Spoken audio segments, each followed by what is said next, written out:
وقتتون بخیر.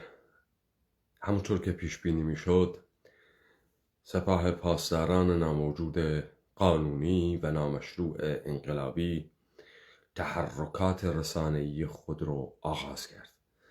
یعنی به نوعی ما با سپاه ناموجود قانونی و نامشروع انقلابی پاسداران وارد جنگ رسانه‌ای شدیم. من پیشتر در خلال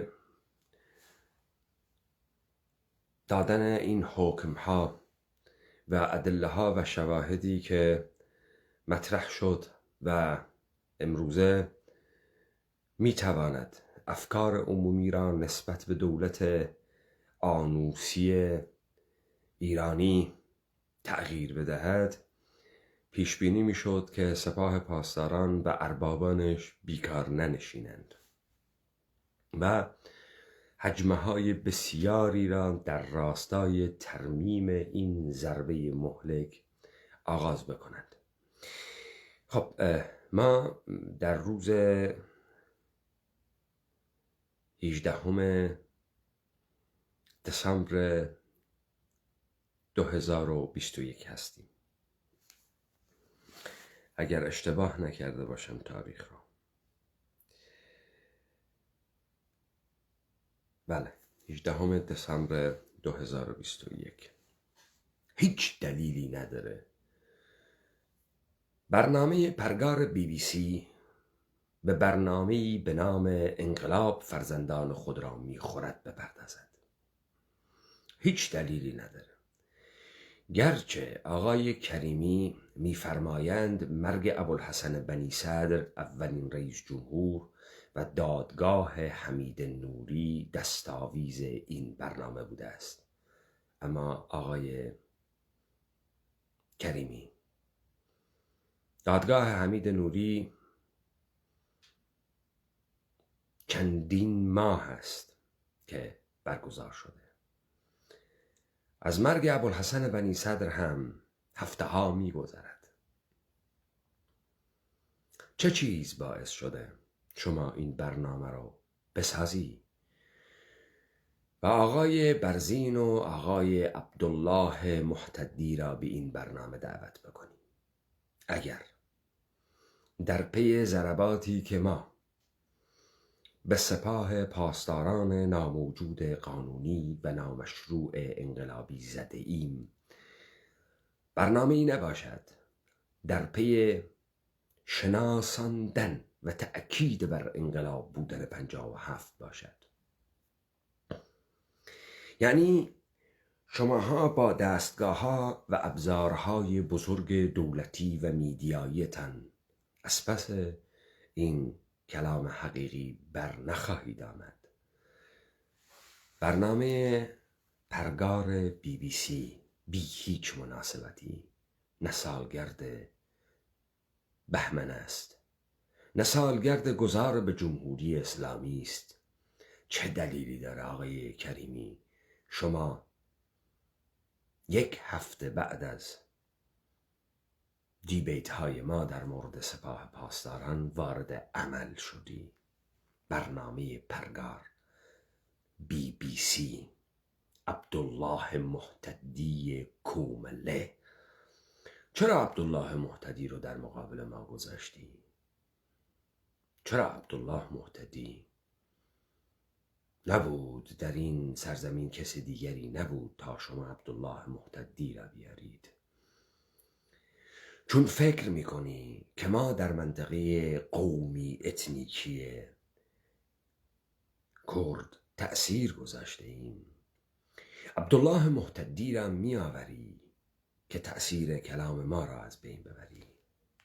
نمیدونم، شما قضاوت بکنید.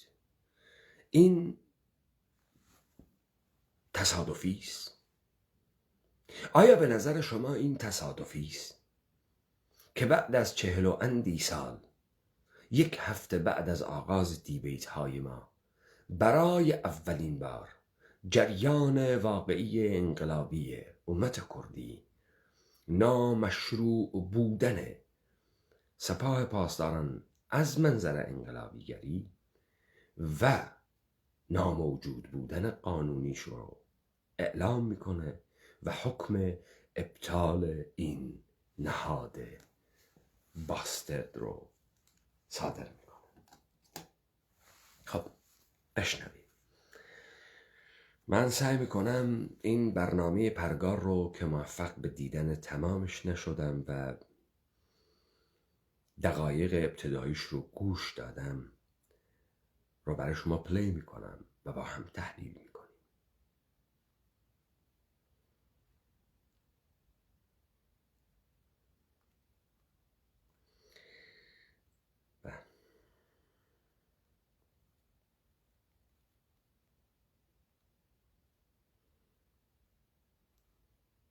انقلاب‌ها فرزندان خود را می‌خورند. اگر چنین باشد انقلاب ایران یکی از مثال‌های آشکار چنین حکمی نیست.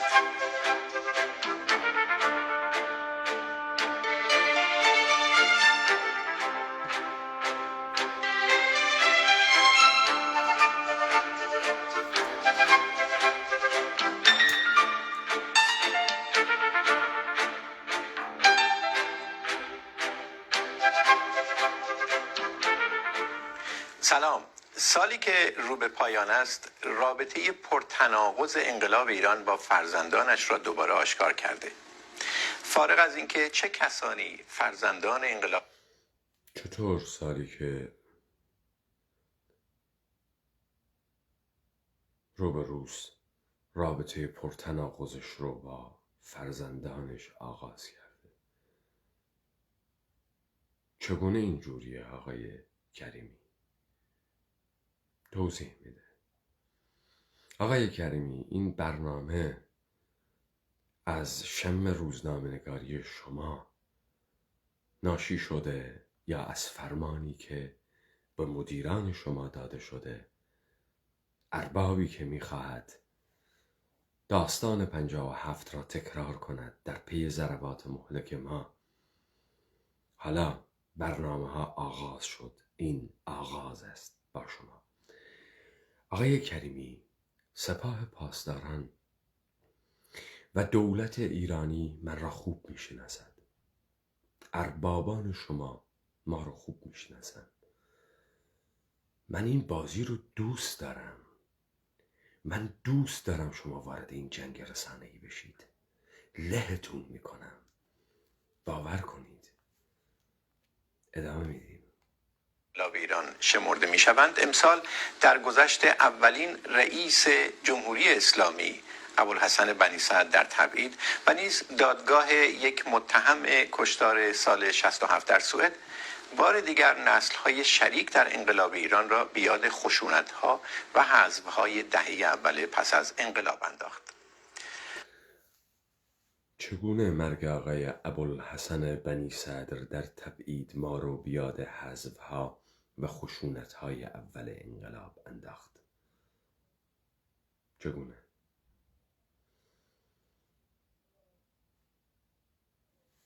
آیا آن دهه گویاترین مثال این گفته رایج نیست که انقلاب فرزندان خود را می‌خورد؟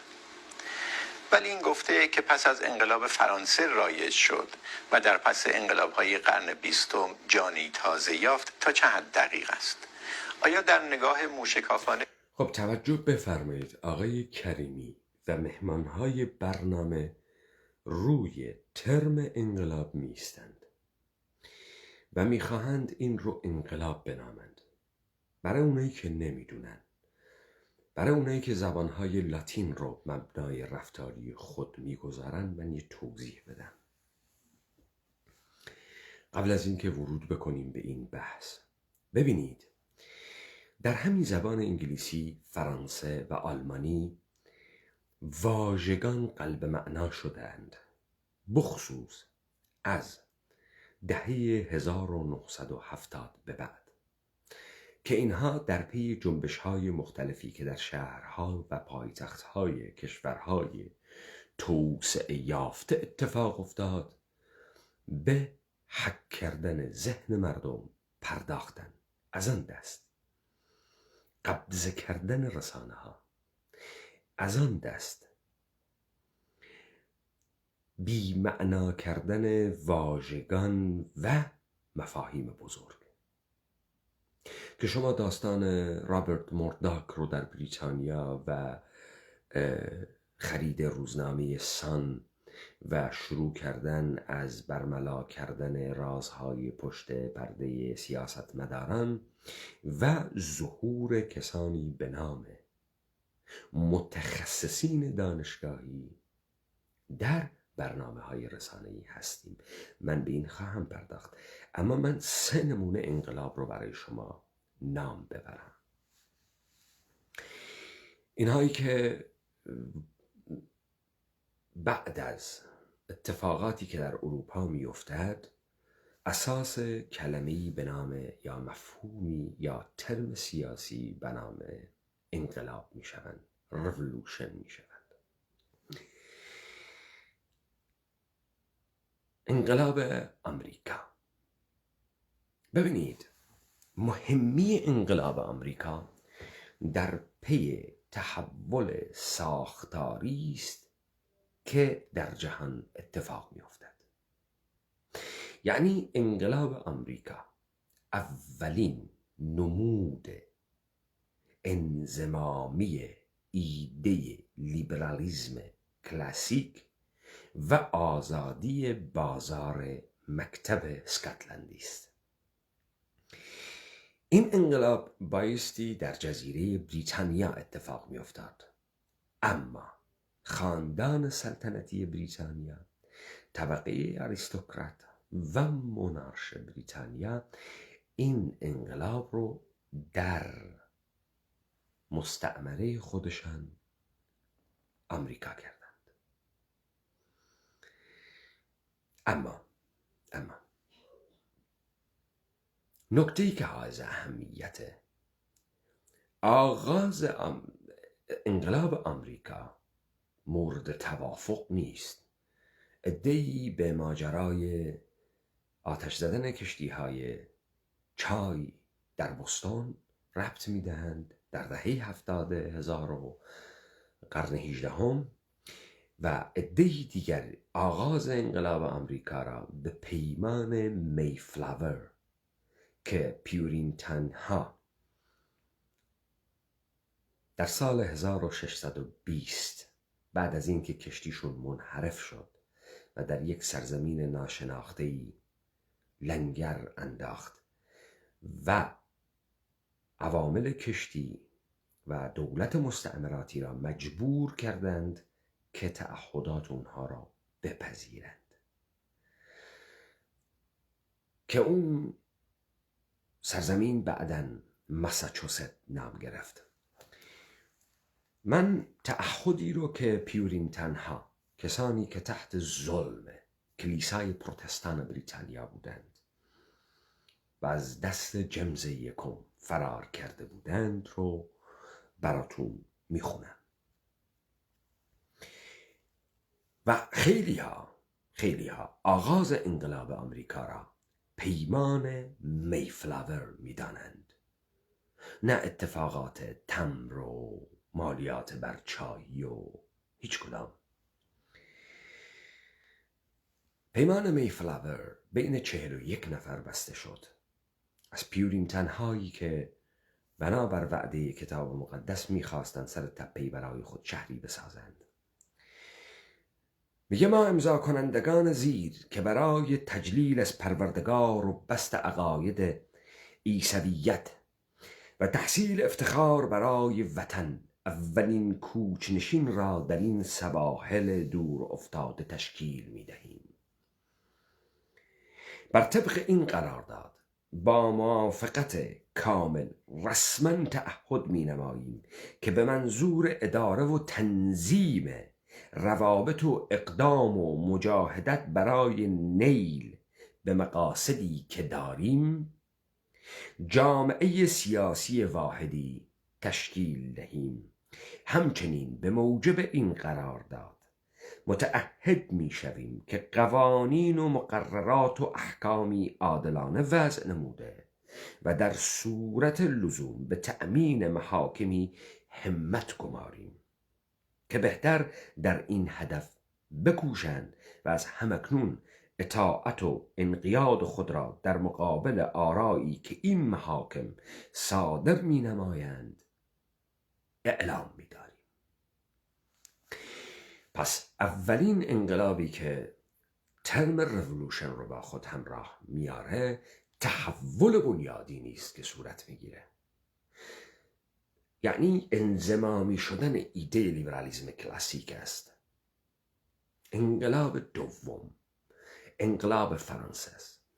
انقلاب فرانسه از این منظر میتواند انقلاب باشد، همونطوری که توماس پین در عقل سلیم خود، در کامن سنس خود در مورد انقلاب آمریکا میگه که حکومت‌ها یک ذات تغییر ناپذیر الهی نیستند، بلکه قرارداد اجتماعی بین انسان‌های یک اجتماع است. اینجاست که اهمیت انقلاب فرانسه در اینی که مردم حکومت را یک ذات تغییر ناپذیر الهی نمی‌دانند و برای اولین بار مردم ظاهراً اینگونه ادعا می شود به منصه ظهور می رسند. چیزی به نام مردم وجود پیدا می کنه. تا قبل از این داستان ها این گونه قیام ها رو شورش می نامیدند و سرکوب می شدند. شورش بردگان، شورش فلان.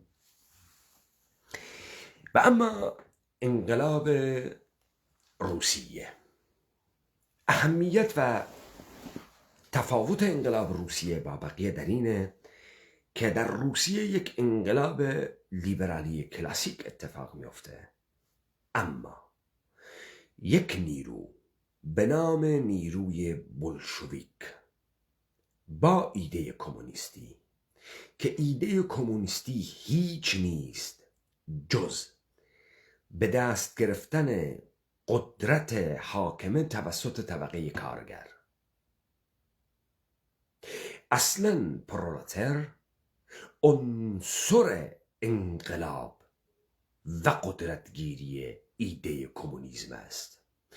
کمونیسم برای به دست گرفتن قدرت سیاسی توسط پرولتاریا هر کاری می کند و اساس کمونیسم نابودی سرمایه‌داری است.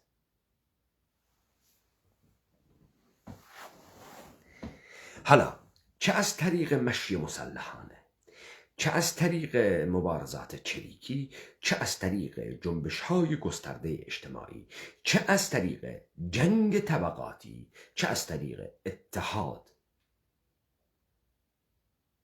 و تشکیل جبهه بر علیه حاکمیت موجود. در روسیه این اتفاق میفته.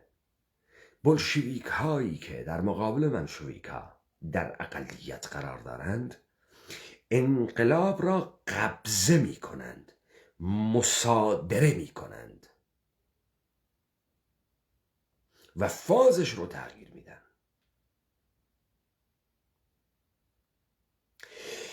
پس اینجا شما یک انقلاب کارگری داری، یک به منصه ظهور رساندن، یک قبضه قدرت توسط نمایندگان طبقه کارگر داری، توسط اقلیت بازوی ضربه زننده طبقه کارگر داری تحت نام ارتش سرخ. در روسیه یک تحول بنیادین داری که مردم به منصه ظهور میرسد. یک تحول بنیادی در آمریکا داری که لیبرالیسم و جمهوری خواهی در آمریکا به صورت انضمامی و دولت در میاد. بریتانیا مهد لیبرالیسم کلاسیک تغییر نمیکنه، ساختار مونارش میماند، تا به امروز هم هست و انقلابش رو در ایالات متحده آمریکا میکند. اما سنت بازار و لیبرالیسمش بر جهان حکومت میکند. اگر این ستاره ما فهمیدیم، بعد آنچه که اتفاق میفته یک سری کپی ها از این هاست.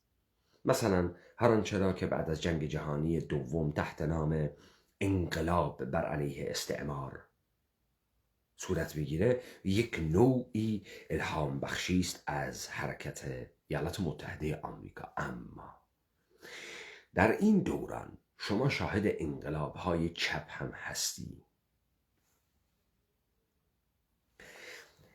حالا آنچه که در سرزمین ما اتفاق میفته هیچ تحول بنیادینی از منظر یونیک بودن نیست. اگر منظور جمهوری اسلامیه، جمهوری اسلامی برای اولین بار توسط پاکستان در سال 1334 اتخاذ شده. در سال 1338 موریتانی نیز جمهوری اسلامی است. پس جمهوری اسلامی ایران اولین جمهوری اسلامی نیست.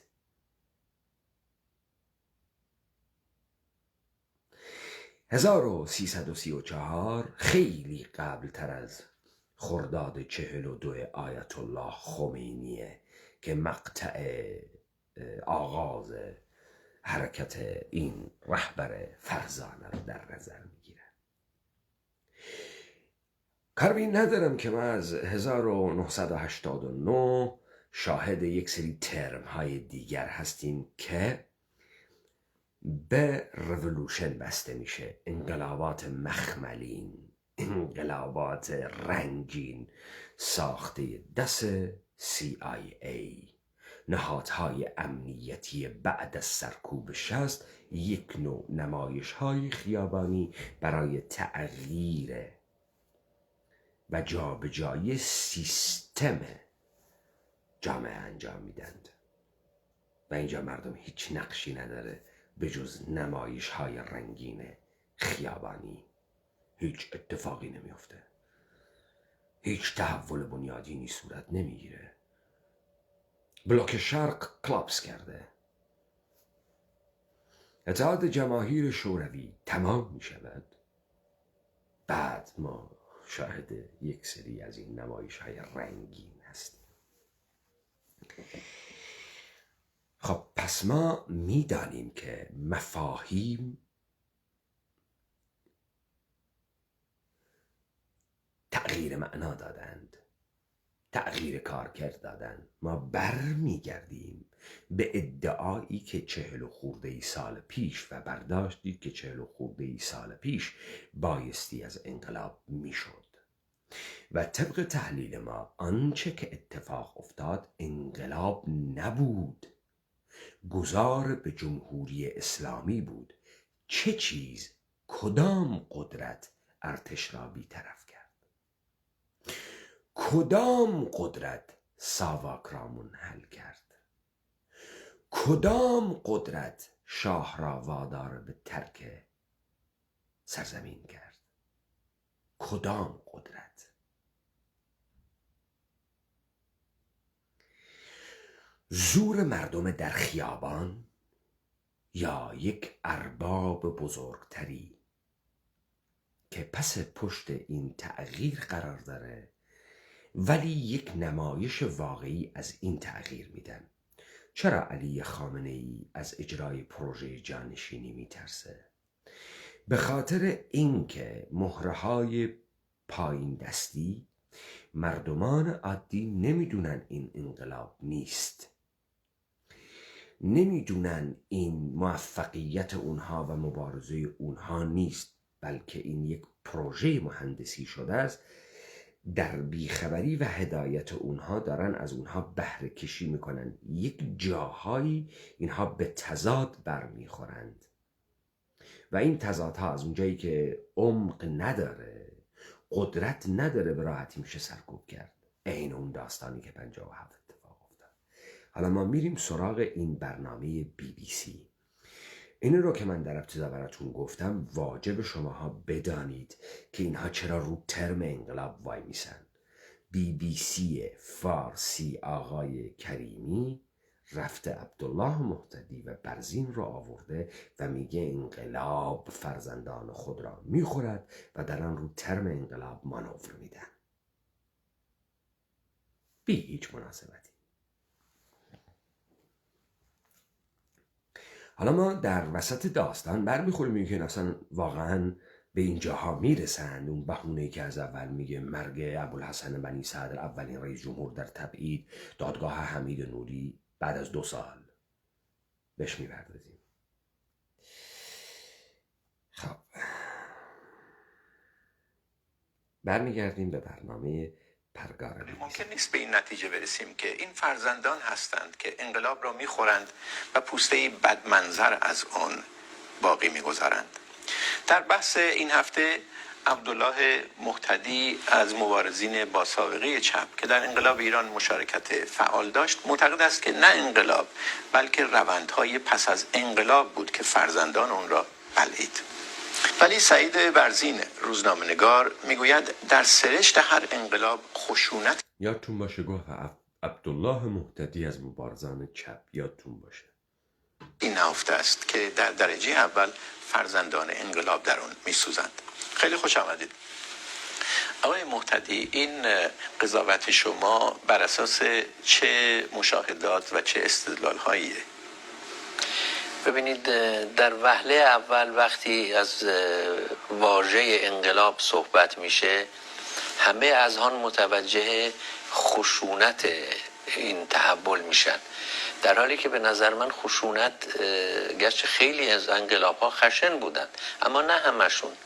اون چه که تعریف انقلابه بایستی نه در خشونتش جستجو بشه بلکه در دگرگونی و تحول بنیادی اجتماعی و سیاسی هست که انقلاب رو تعریف میکنه.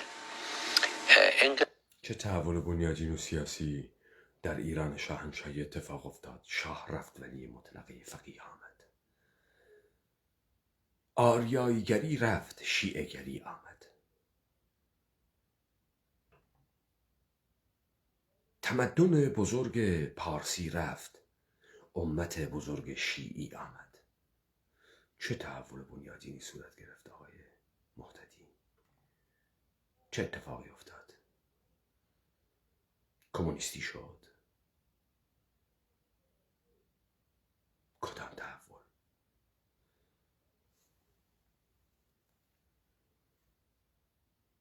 انقلاب ایران رو اگر در نظر بگیریم، در خود پروسه انقلاب اون ماهایی که تظاهرات ادامه داشت اگرچه خشونت بود، کشتار بود، ولی با معیارهای جهان سوم اگر با معیارهای اون دوره نگاه کنیم و با توجه به اینکه مؤسسات دموکراتیک و فرهنگ دموکراسی در ایران وجود نداشت و خیلی کم رونق بود، کم رنگ بود، در نتیجه ما با یک خشونت بی سابقه و فوق العاده در پروسه انقلاب روبرو نبودیم. چرا نبودید آقای محتدی؟ چون ارتش رو دست و پاش رو بسته بودن. درست آقای محتدی؟ شما دارید میگی نهادهای دموکراتیک نداشتیم. چرا خشونت نبود؟ ارتش نمیزد که شما بزنید. درسته؟ چرا ارتش نمیزد؟ چرا نیروهای امنیتی نمیزدن؟ چرا نیروهای امنیتی جمهوری اسلامی میزنن؟ چرا اونا نمیزدن؟ کدام قدرت باعث میشد که نزنند؟ شعورشان یا اربابشان؟ کدام؟ ببینید، نکته مبهم اینجاست. شما باید این رو جواب بدی. میخوای چی بگی؟ میخوای بگی ما با فرهنگیم؟ میخوای بگی ارتشی‌ها و نیروهای امنیتی آدمای خوبی بودن؟ چه چیزی رو میخواید بگید؟ یا شما دارید پرده پوشی میکنید از این که یکی داره کارها رو آسان میکنه، سهل میکنه، میخواد این رخداد رخ بدهد، میخوان این رخداد رخ بدهد.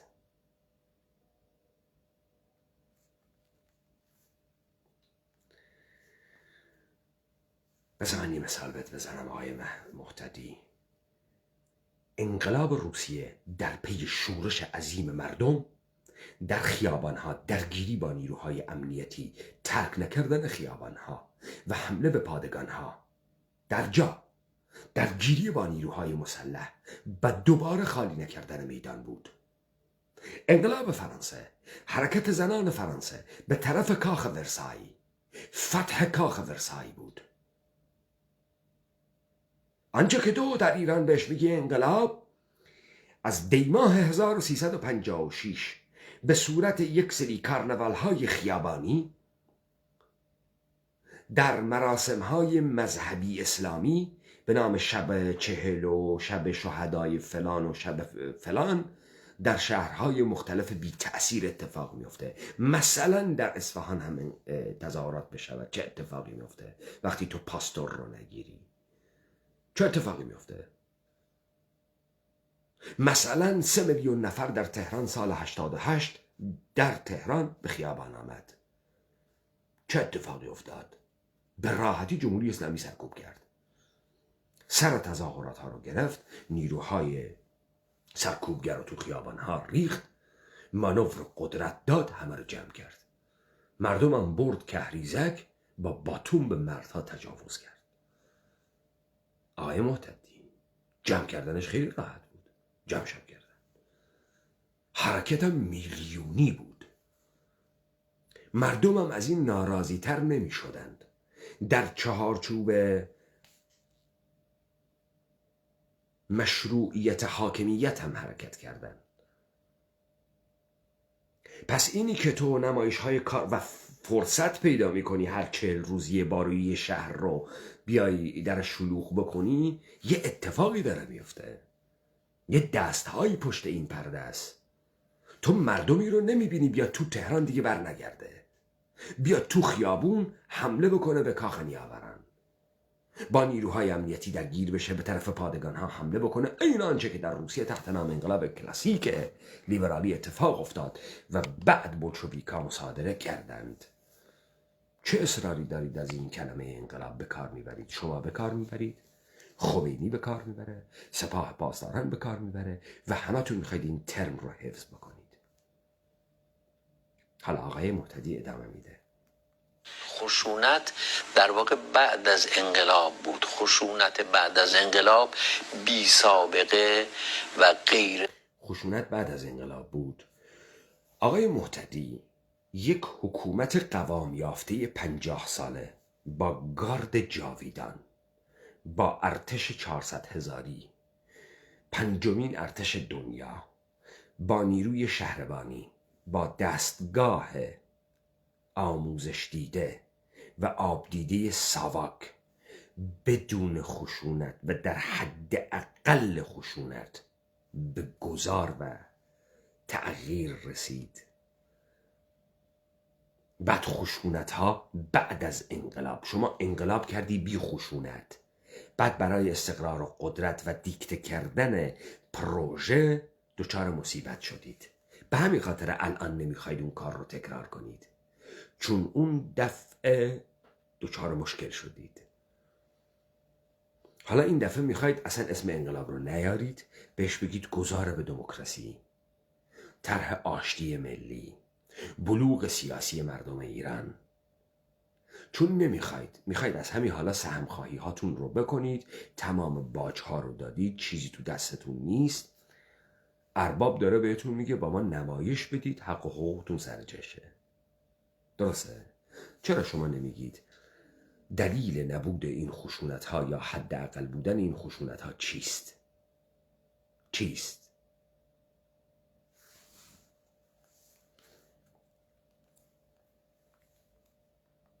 معمول و فوق العاده خشن بود، یعنی یک مقطع تاریخی بزرگ و به این معنی یک رقم زد در ایران و اصلا سیر حوادث رو عوض کرد.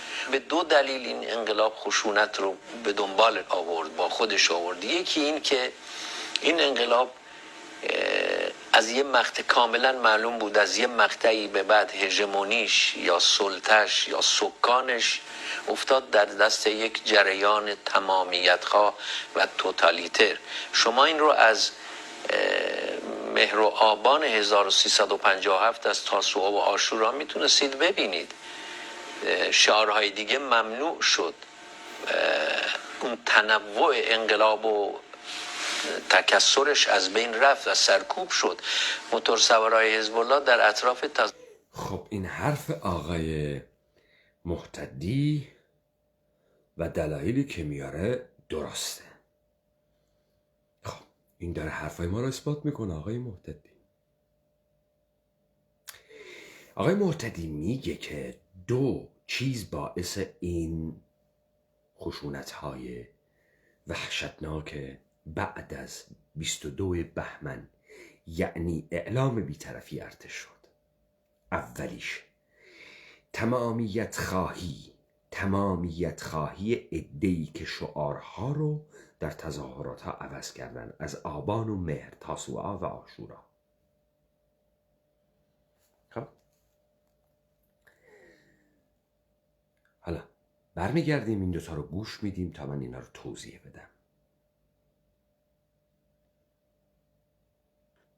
با زنجیر میگشتن و پیش از انقلاب، پیش از پیروزی انقلاب. بنابراین توتالیتر بودن، تمامیت خواه بودن، حالا در مورد ایران مذهبی باشه میتونه ایدئولوژیک هم باشه. دومین چیز اینه که به نظر من خلعیت اقتصادی گسترده رو با خودش داشت.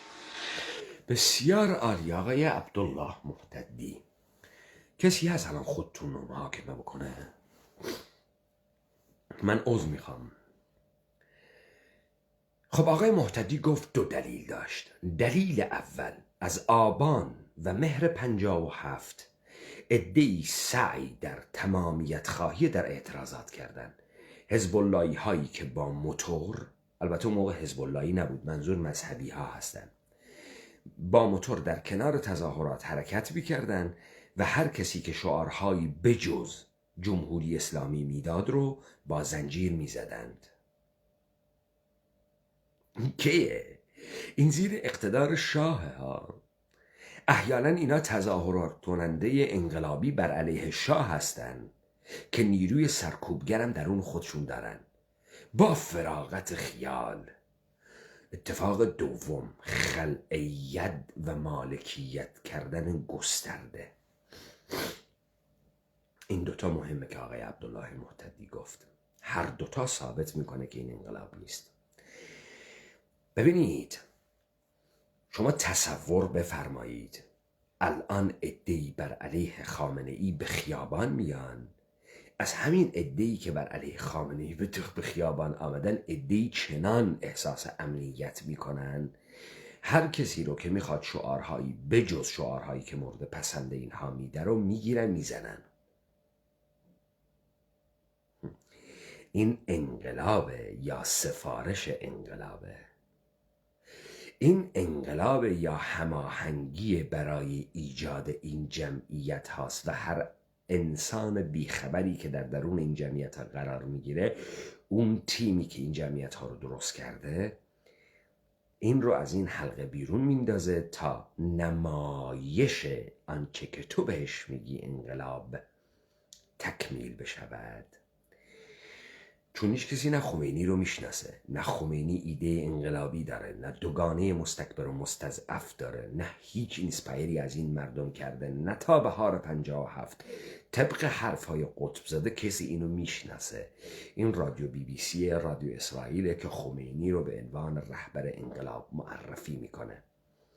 در همین اسنادی که میگن از ساواک به در اومده و از این برادران سپاهی اومده بودن با ما صحبت میکردن، داشت گزارش میداد که از این کسانی رو که بازداشت کردن در جیبشون 20,000 تومان پول پیدا کردن. این حجم بسیار زیاد پول در جیب یکی که داره تظاهرات رو درست میکنه از کجا میاد؟ این همون پولهایی نیست که به کاشانی و کسان دیگری سال 32 میدادن تا جمعیت‌های مسجدی رو به خیابان بیارن. اسمشو گذاشتید کودتای 32. چرا اون نمیگید انقلاب 32؟ چرا میگید کودتای 32؟ چرا به این یکی نمیگید کودتا؟ چرا نمیگید گذار به جمهوری اسلامی؟ چرا نمیگید یه روندی اتفاق افتاد که یه پارادایم شیفت آهسته آهسته بکنید، یک سری شعارها رو نرم نرمک در دهان مردم قی کنید؟ خب اما خلعیت مالکیت. آیا عبدالله محتدی، آصف بیات از بی امتیازان شهری صحبت میکنه، سیاست های خیابانی، جنبش توحیدستان، از بی امتیازهای حلبی آبادها، جورآبادها، زورآبادها، نازیآبادها، یافتآبادها صحبت میکنه که بعد از اعلام بیطرفی ارتش شماها سعی در جلب نظر اینها و یارگیری از اینها کردید. شما میدونید چی کار کردی در اون منطقه قومی اتنیکی کرد؟ خودت و جریانت. تو الان داری انتقاد میکنی؟ مگر کار شما این نبود که زمین ها رو تقسیم میکردید، ملاکین رو میکشتید، تقسیم اراضی میکردید؟ مگر شما این کار رو نکردید آقای محتدی به نام کموله؟ شما هم نیرو نداشتی، بایستی جذب نیرو میکردی، همون کاری که شیوخ در تهران میکردن، شما هم اینجا همون مأموریت رو داشتی، همون کار رو میکردی. درسته آقای محتدی؟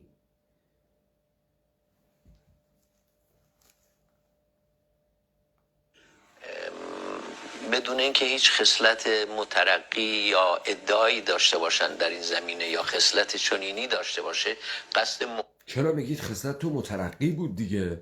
داشتید مستضعفین و شما هم داشتید زحمتکشان رو سازماندهی میکردید و دهقانها رو سازماندهی میکردید و صاحب زمین میکردید تا برای شما کموله بشن، تا برای جمهوری اسلامی پاسدار بشن، تا برای خمینی پاسدار بشن. تمام این پاسدارها رو نگاه کن، سبزلی و یارقلی و تقی محمد و همه اهل این یافت‌آباد و نازی‌آباد و خاک سفید و اینان، این طبقات بی امتیاز شهری. آقای عبدالله محتدی، این انقلاب نبود. تو هم میدونی نبود، همتون میدونید انقلاب نبود، اما در این اتفاق شماها رو اومدید، فرصتی براتون مهیا شد، مثل کسانی که الان دارن رو میان. طرف آقای محتدی نه ریشه داره، نه پدر و مادر داره، نه فامیل و قوم و خویش داره، در یک شهر متولد شده مثل تهران، مثل اصفهان، مثل شیراز، نه خلاقیت داره. ببینید شما وقتی در یک کشور رانتیری نباشید از لحاظ اقتصادی، پولدار نمیشید. در این اقتصاد اروپا شما بایستی نبوغ داشته باشید تا بتونید طبقه اجتماعیت رو عوض بکنیم، اما در سرزمین های ما از این کورپوریشن های یهودی کسی رانت که میخوره طبقه اجتماعیش رو عوض میکنه.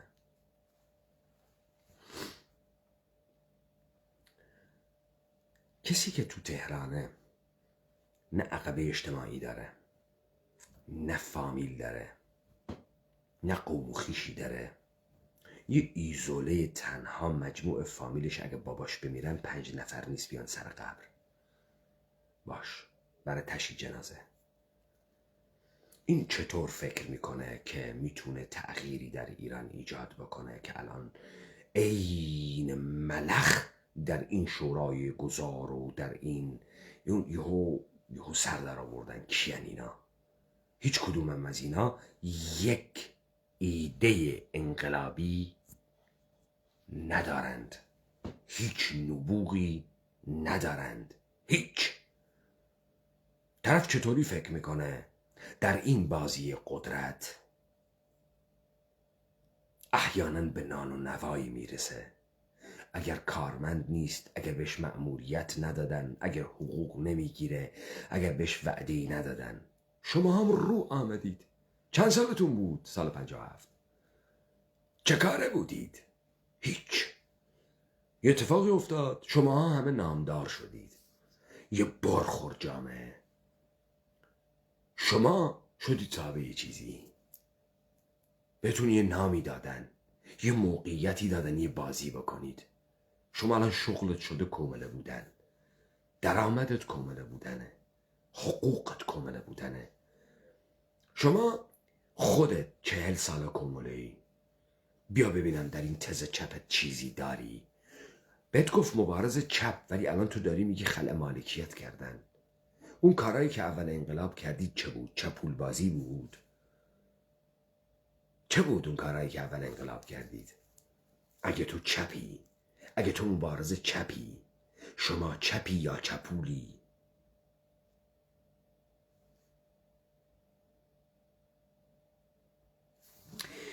شما وقتی نیرو نداری، چیزی نیستی، امکاناتی برات مهیا میکنن تا یارگیری بکنی با بذل و بخشش.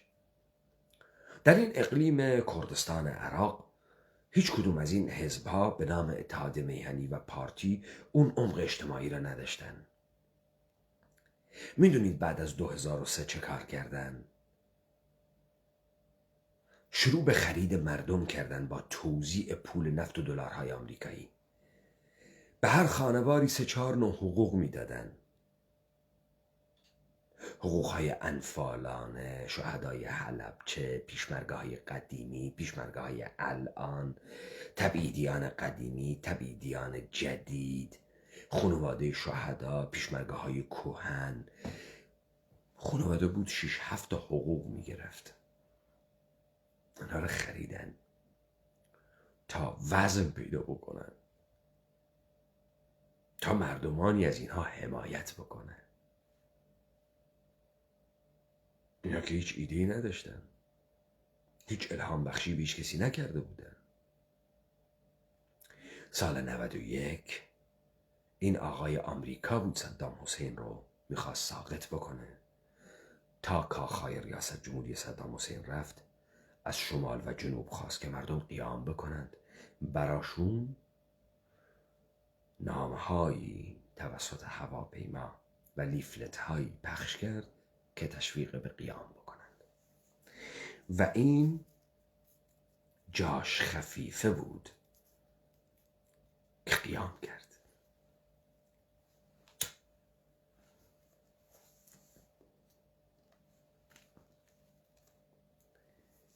خب آقای مهتدی، چطوره که اینجا انقلاب شده، ساواک هست، شهربانی هست، ارتش هست، در همین انقلابای خیابانی یه عده زنجیرکش دارن به زور شعار جمهوری اسلامی رو تحمیل میکنن؟ این انقلابه یا این مهندسی با فراق بال، با پول و استفاده کردن از توده جمعیتی که همین الان دارید همین کارو میکنید؟ یا چه ازت بپرسیدم آقای عبدالله مهتدی چه شد برانداز شدی؟ 200 متر میری، ماراتون میری، شنای کرال پشت میری، پشت بازو کار میکنی شبا. چه شد تو یو برانداز شدی آقای مهتدی؟ شورای گذار به جمهوری، شورای گذار به دموکراسی.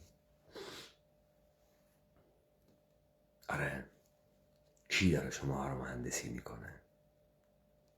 به هر کدوم یه رول و یه نقش داده، ازتون سرسازی و آردس سازی کرده. این همون جریان 57.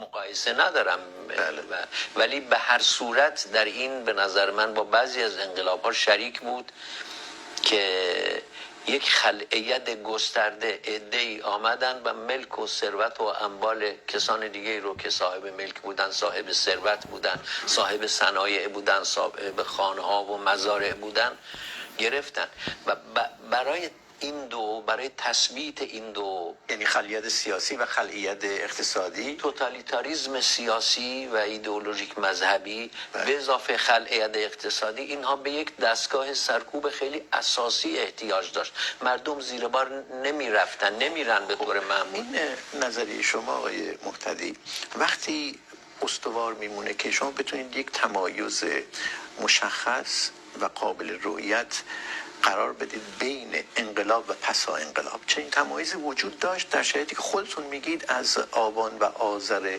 سال 57 مشخص بود روندهای اقتدارگرایانه. این ترتیب فوق‌العاده مبهم این مرز رو نمیدونید کجا میشه گذاشت، نه؟ یعنی در خود انقلاب نطفه آنچه که پسا انقلاب مینامید نهفته. ولی ما ثابت کردیم آیت الله خمینی با زبان قانون صحبت میکنه. ولی ما ثابت کردیم آیت الله خمینی در حکمی که در ابطال شورای سلطنت میده از ترم قانونی غیر قانونی استفاده میکنه، از ترم حقوقی غیر قانونی استفاده میکنه. ما ثابت کردیم در سخنرانی بهشت زهرای آقای خمینی از غیر قانونی خواندن دولت و حاکمیت صحبت میکنه. آقای خمینی اون آقای خمینی قدرتمندی نیست که در 26 مرداد مثل اون رهبری که بایستی باشه که میگن انقلاب مذهبی کرده حرف بزنه. در صورتی که در 26 مرداد آقای خمینی میگه که این گونه شروع میکنه: اشداء علی الکفار رحماء بینهم. ارتش برخورد بکند، ژاندارمری برخورد بکند، دولت برخورد بکنن. این حرفا رو اوایل نمیزنه، این قدرت رو نداره. دارن براش مهندسی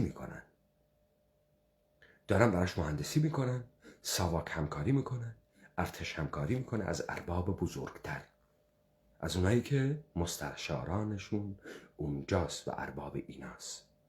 و محمد رضا هیچی نیست، یه دستشنده است، این خمینی، این خامنه ای. اینا کارمندان دولتی یهودن در این سرزمین. شما هم به واسطه اینها به این نان و نوایی رسیدید. عده‌ای شناختن شماها رو. 40 سال شغلتون سیاسی بودنه. هیچ تراوشات مغزی هم ندارید، هیچ نبوغی هم ندارید، هیچ ایده‌ای از خودتونم ندارید. 24 ساعته حرفه‌ای سیاسی هستید. اوج نبوغتون هم شده این که ارباب آمریکایی و ایرانیتون آورده شماها رو در شورای گذار دموکراسی قرار داده. تریبون BBC و تریبون رسانه‌های مختلف برساخته جدید رو در اختیارتون قرار میدن تا ذهنیت سازی بکنید از مردم. این 57، این رادیو BBC، این رادیو اسرائیل، این رادیو فرانسه. چرا بود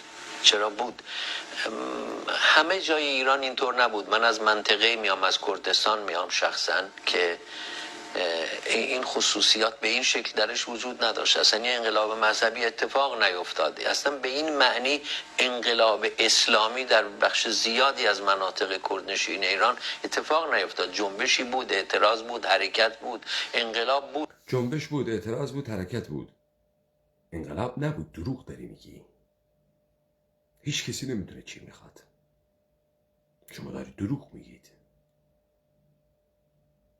شما دارید برای خودتون تاریخ سازی میکنید. همونطوری که شما مجبورید یه شناسنامه جعلی برای کمالتون درست بکنید. بگید سال 47 7 نفر بودیم. شما بودید، فؤاد مصطفی سلطانی بود، محمد شافعی بود، شعیب زکریایی بود. کی بود. دروغ میگید.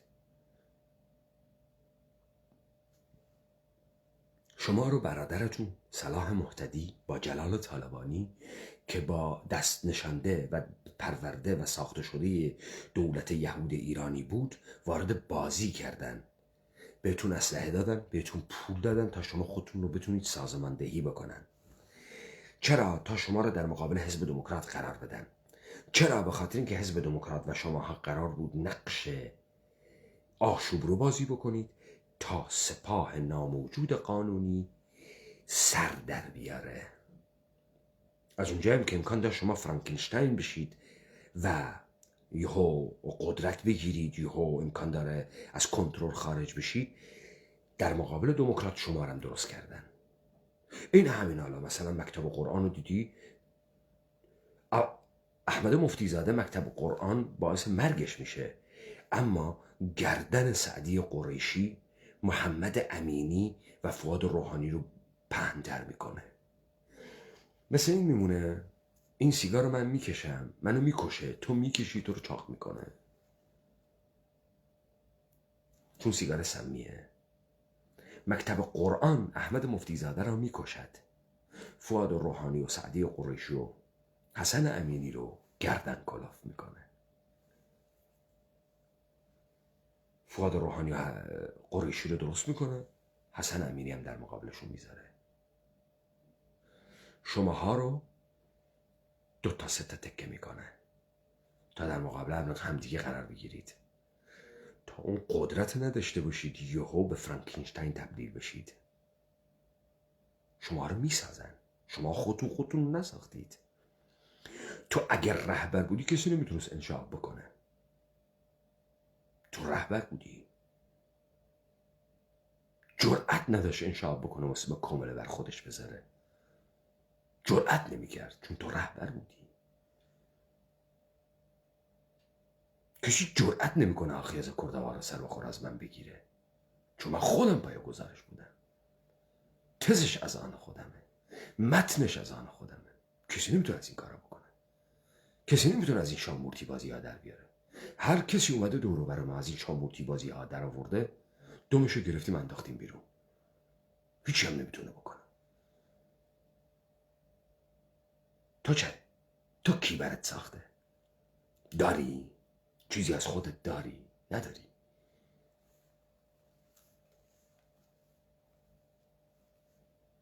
مشارکه، ولی کاملا با فرهنگ دیگه، با دیدگاه های دیگه، با سیاست های دیگه، با احزاب دیگه. و همین دلیل برخوردهای بعدی هم همین بود. میخوام بگم که در همه انقلاب ها فرزندهاشون الزام. نه، دلیل برخوردهای بعدی این نبود آقای مهتدی. من بهت میگم چی بود. یه نمایشی از انقلاب به راه انداختند. ارباب آمریکایی خمینی رو انتخاب کرده بود، داشت زمینه رو فراهم میکرد که یک پارادایم شیفت کنه، یک گذار بکنه. برای این بایستی این رو واقعی جلوه میداد. لذا از نیروهای چپی که سرکوب شده بودند، نه شما، از مجاهدین خلقی که سرکوب شده بودند، استفاده کرد در تأیید این گذار. و شما همتون بهش میگید انقلاب. شما موجود نبودید، یه مشت بچه خورد بودید، شدید عدد، تبدیل شدید به رهبر. شما انقدر بی سواد بودی از لحاظ تئوریک، مجبور شدی بری سحندی ها رو بیاری برات جنگ تئوریک چپ بکنند با چریکای فدایی. چون سواد نداشتید، سواد چپی نداشتید، از اوتشون بر نمی اومدید، یه مشت بچه بودید. الانم ازتون امتحان چپ بودن بگیره، همتون رفوزه میشید.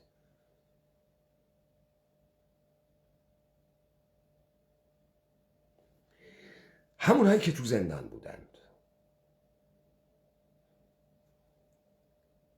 نه اونایی که 57 آزاد کردن قبل از اعلام بی‌طرفی ارتش، که اکثرا تاریخ سازی بود برای یه عده به نام مذهبیون. این الانی که جمهوری اسلامی یه عده فعال جامعه مدنی رو میگیره، شناسنامه سیاسی بهشون میده، تو زندان گیر میده با حکمای خفیف، که برای اینها تبدیل مثل محمد نوریزاد و مثل خیلی دیگه تبدیل بشن به چهره‌های انقلابی. اینا رو آزاد کردن، یه مشت ملا رو آزاد کردن برای این داستان.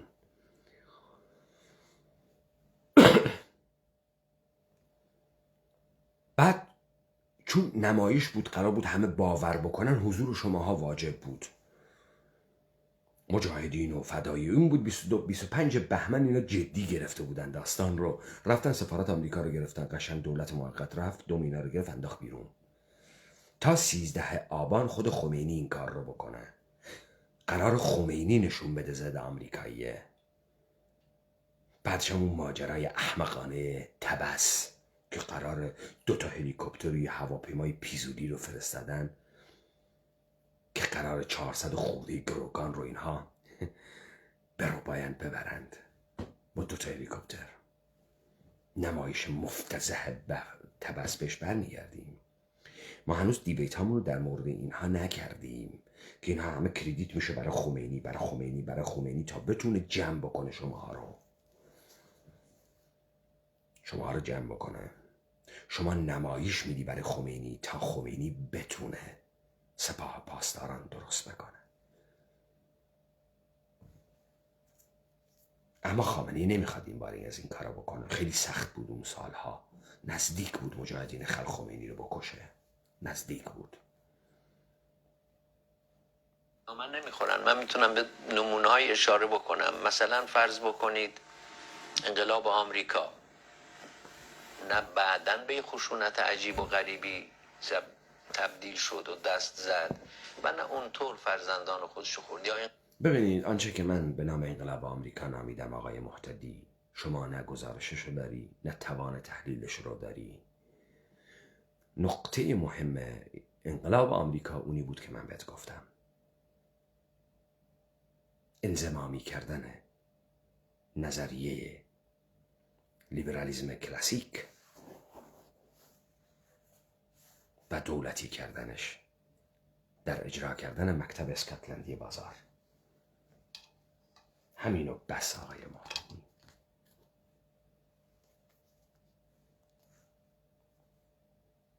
انقلاب‌های مخملی انقلاب آمریکا در اینی که خیلی انقلاب خاصیه، برای اینکه علیه استعمار بریتانیا در واقع یک جنبش ضد در این حال در قیاس با جمعیت اون زمان آمریکا جنگ‌های داخلی بیشترین میزان تلفات رو گرفتن. ممکنه بگید اونم در واقع برمیگرده به پسا انقلاب آمریکا، ولی به هر حال در آمریکا و در جریان استقرار ایده های انقلابی در آمریکا خشونت کم نبوده.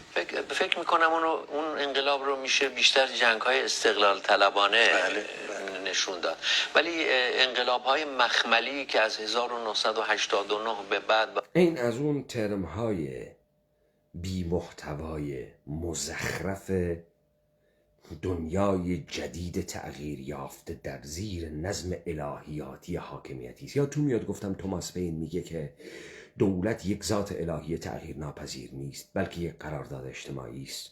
اما دولت‌های نئولیبرالی جهان امروز تبدیل به ذات الهی شدن. مؤسساتشون، پارلمانشون، قانونشون، بروکراسیشون غیر قابل تغییرن. دقیقا همونن.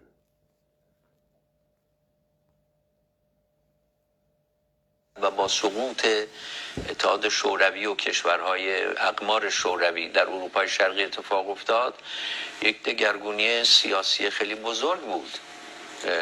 اون انقلابا فرزندانشون رو نخوردن فرزندانشون رو، برای اینکه این جریان اتحاد جماهیر شوروی رو من در دیبیت هایی گفتم، بار دیگری بهش میپردازم. اینا دارن لا طائلات به خورد مردم میدن، مردمانی که میخوان مسخشون بکنند. شما چه احتیاجی دارید بهش بگید انقلاب؟ بگید تغییر موج رنگی، بهش بگید موج مخملی. چرا کلمه انقلاب رو جلوش میذارید اگه نمیخواید انقلاب رو فاسد بکنید؟ برات میگردونم به انقلاب آمریکا. پیورینتانی هایی که از دست کلیسای پروتستان در رفته بودن، از ظلم پادشاه بریتانیا و جورج یکم در رفته بودن، فرصت پیدا کردن در سرزمین دیگری که کوچ کردن و بهش میگن کوچ نشین، جامعه ایدئالی خود را بسازند و تحمیل میکنند این رو بهشون. و این آغاز درست کردن ریخت ایالات متحده آمریکاست.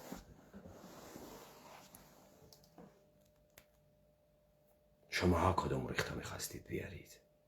حداقلی از مؤسسات دموکراتیک و از فرهنگ دموکراسی وجود داشت. آقای برزین، فرهنگ دموکراسی این صدای ما رو خفه کنید. فرهنگ دموکراسی این رسانه ها در ید شما چهره های تکراری باشد. فرهنگ دموکراسی این شما چهره های برساخته بسازید. من الان سوال کردم، کسی که در تهران ادعا می کند متخصصه، هیچ فامیلی نداره، هیچ قدرتی نداره، مثل رضاخان که هیچ ایل و عشیره‌ای نداشت پشتش، کسی از خودش سوال نکرد رضاخان پالانی چطور قدرت را از آن خود کرد وقتی هیچ حمایت و گسترده‌ای در پس پشت خود نداشت؟ با حمایت قانون، با قانونی که خودش داشت دور میزد، با استبدادی که او حاکم کرده بود فرای قانون. شما اینو میفهمید؟ یک نفر به تنهایی چیزی که به او موجودیت میدهد قانون است. زیر دستی که از او فرمان میبرد قانون است. این قانون رو تعدیل میکنه. هیچ فامیلی و عشیره و هیچ ایل بزرگی هم پشت سر خودش نداره. هیچ الهام بخشی نتونسته بکنه. هیچ متن و محتوایی ندارد. من معذرت میخوام، این وضعیت پایه کلن به هم ریخت. این چطور تونسته قدرت رو در دست بگیره؟ چگونه؟ وقتی شاه محاصرش کرده بودن که پارادایم شیفت رو انجام بدن، گذار به جمهوری اسلامی را انجام بدن، یواش یواش داشتن حرفای مردم رو تغییر میدادن. شاه چون عقبه نداشت، چون کسی را نداشت، مثل آب خوردن شاه رو خوردن. بشار اسد چرا نیفتاد؟ چون اقلیت علوی رو پشت خودش داشت. با تصویری که از داعش براش ساختید و جبهت النصره براش ساختید، علوی ها با تمام قدرت پشت بشار اسد ایستادن و تسلیم نشدن. شما به من نمیگی این کسی که تو تهرانه نه فامیلی داره، نه قوم و خویشی داره، نه نبوغی داره، چطور جرأت کرده وارد فضای سیاسی بشه؟ اگه این مأمور نیست حرفایی رو تکرار کنه. چطور؟ من توان خلق یک جریان انقلابی رو داشتم و سرزمین ما تنیده شده است از کلام ما، از یاران این متن.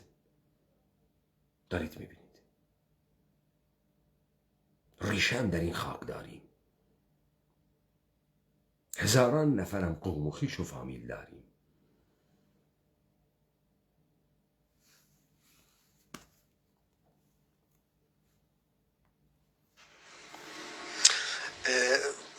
متاسفانه باید رد کنم تاثیری رو که جناب مهتدی از انقلاب و روندهای پس از اون ترسیم میکنن من واقع بینانه نمیدونم. توضیح میدم چرا. ببینید، اولا در علوم اجتماعی نمیشه یک حکم قاطع مثل علوم طبیعی داد که آیا میشود. خب شما که نمیتونی حکم قاطع بدی، چرا همچین نابجایی رو میگید با قاطعیت همتون میگید این انقلابه؟ آقای برزین، شما که اینو میدونید، انقدر آدمای با سوادی هستید، متخصصی، تو تلویزیون میبرن شماها رو، چطوری به طور قطع همتون میگید انقلابه؟ چطور این قطعیت رو دارید؟ چرا این قطعیت رو برای خمینی و برای خامنه ای میکنید؟ چرا به زور میخواید به خورد این مردم بدید انقلاب کردید، در صورتی که ارباب داشتید؟ اربابی براتون مهندسی کرد. نمیگین پولا رو کی بهتون میداد؟ کی حمایتتون میکرد؟ چه هدفی داشت پشت این حمایت؟ کیا این جمعیت ها رو به خیابون میکشیدن؟ چه چیز این مردم را به خیابون میکشید؟ اعتراض، معترض بودن به چه؟ ناراضی بودن. مردم امروز خیلی گرسنه ترن، به راحتی هم میشه بکشیشون تو خیابون، به شرط اینکه این توان مالی و این حمایت دولتی رو داشته باشی که ساعات اولیه یک اعتراض رو کسی کاری با کارتون نداشته باشه. با 400-500 تا میشه یک تظاهرات 3-4 هزار نفری به راه انداخت، به همین راحتی، با پول، به هماهنگی با دستگاه های امنیتی. میشه مردم رو به خیابون کشید، عین آبان ازشون کشته گرفت، بعد باباهاشون رو آورد، باباهاشون رو تبدیل به چهره های انقلابی کرد. مثل بابای اون یارو بختیاریه. تنها بزرگی و عظمت این آقا این بود پسرشو کشته بودن، میومد مصاحبه میکرد. یا مادر ستار بهشتی تبدیل شده به قهرمان، یا مادر رامین و حسین پناهی. اینا رو شماها میسازید، نه؟ اینا هم دوست دارن خودشونو جلو دوربین باشند و مردم باشون مصاحبه بکنه و تا حالا کسی اینا رو ندیده و تبدیل به چهره شدن و زحمت کشیده، پسرش مرده. انقلابی ترین حرکتی بوده که تونسته بکنه، پسرش مرده.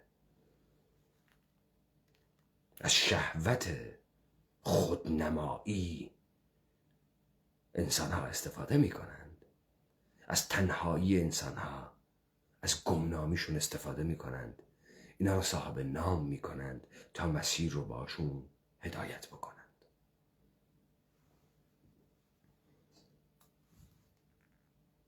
و یا نمی شود. همیشه یک مقدار ابهام در علوم اجتماعی هست. اما به طور کلی من معتقدم که آری، خشونت اساساً و اصولاً فرزندان خودش رو میخوره و اصولا انقلاب آدمخواره، قربانی میطلبه و توضیح میدم چرا. و عنصر اصلی اساسی و کلید معما، راز معما در آقای برزین، آدمخواری یعنی کشتن آدم ها. یعنی شما مثل حافظ معتقدی که دولت فقط کارش اینه که جان آدم ها را حفظ کنه، نمیرن، اما روحشون بمیره، به روحشون تجاوز بکنی، تبدیلشون به حیوانات چوب خورده بکنی، تسلیم پذیرشون بکنی، خفت و خاری بهشون بدی، تبدیلشون به فاحشه و تنفروش بکنی، اینا مرگ نیست؟ آقای برزین، اینا رو کی میکنه؟ حکومت ها یا انقلاب میکنه؟ همین آقای هگل میگه که جنگ اتحاد رو بالا میبره، فساد رو از بین میبره. شما به بهانه حفظ فیزیک، به این بهانه میلیون ها انسان رو میکشید، میلیون ها انسان رو به مرز خودکشی میفرستید، میلیون ها انسان رو دچار خودکشی میکنید. چرا هیچ وقت دولت جمهوری اسلامی یهود آنوسی تصاویری از کسانی که بریدند و به جان حاکمیت و مؤسساتش میفتند نشون نمیده؟ اما تصاویر کارگری که خودشو حلق‌آویز میکنه، پدری که بچهای خودشو سر میبره از گرسنگی، دست به دست میشه تا هر وقتی تو به استیصال رسیدی خودت رو نابود کنی، نه حاکمیت رو، نه نمادهای حاکمیت رو. شما دارید با این حرفا کی رو میترسونید؟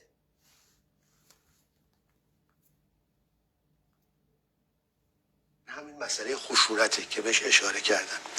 شما وقتی خشونت رو وارد روند سیاسی میکنی و تضاد قهرآمیز و مبنا قرار میدی و گفتگو رو رد میکنی و حظ رو هدف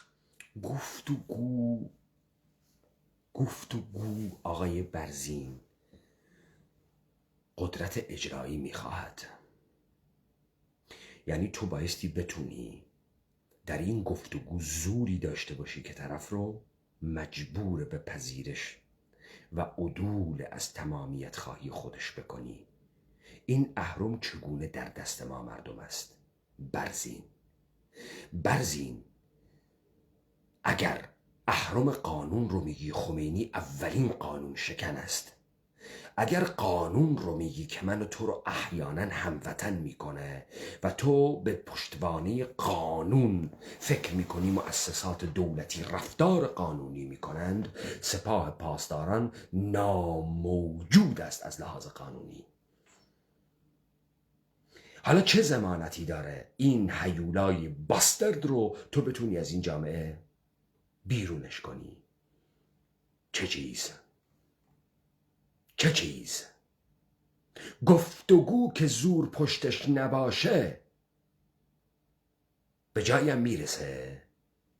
برات گردونم به ماجرای این جنگ ایران و عراق که خیلی دوست دارید. رفسنجانی گفت بریم بصره رو بگیریم تا بتونیم وارد مذاکره بشیم، تا دست بالا رو در مذاکره داشته باشیم. ما در زمانی که در جبهه ها شکست خوردیم مذاکره نمیتونیم بکنیم. درسته، این تاکتیک جنگی درسته. مردمی که هیچ قدرتی ندارد احیانا چطوری یک حاکمیت در مقابل این مردم به عقب واداشته میشه؟ چه چیز باعث میشه؟ کدام نهاد؟ دستگاه قضایی؟ دستگاه ارتش؟ کدام نهاد که زیر فرمان این مردم است؟ کدام؟ یا قهر این مردم که عبور میکند از ساختارها و مؤسسات این حاکمیت؟ کدام آقای برزین؟ چرا لاطائلات میگی؟ گفتگو با که؟ تو داری با یک موجودی به نام دولت حرف میزنی که تمامی قدرت این سرزمین و مردمان را در ید خود دارد. با این میشه مگه گفتگو کرد؟ میشه گفتگو کرد با این؟ با چه اهرمی؟ دموکراسی معجزه میکنه.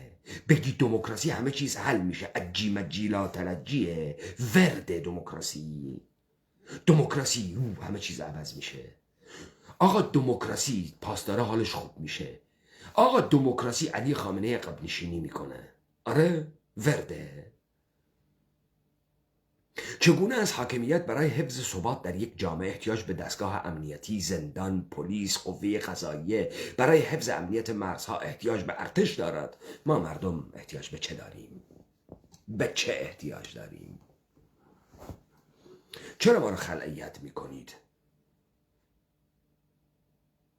الان ما میخوایم با شما گفتگو بکنیم، شما تریبون BBC تون رو میذارید اختیار ما؟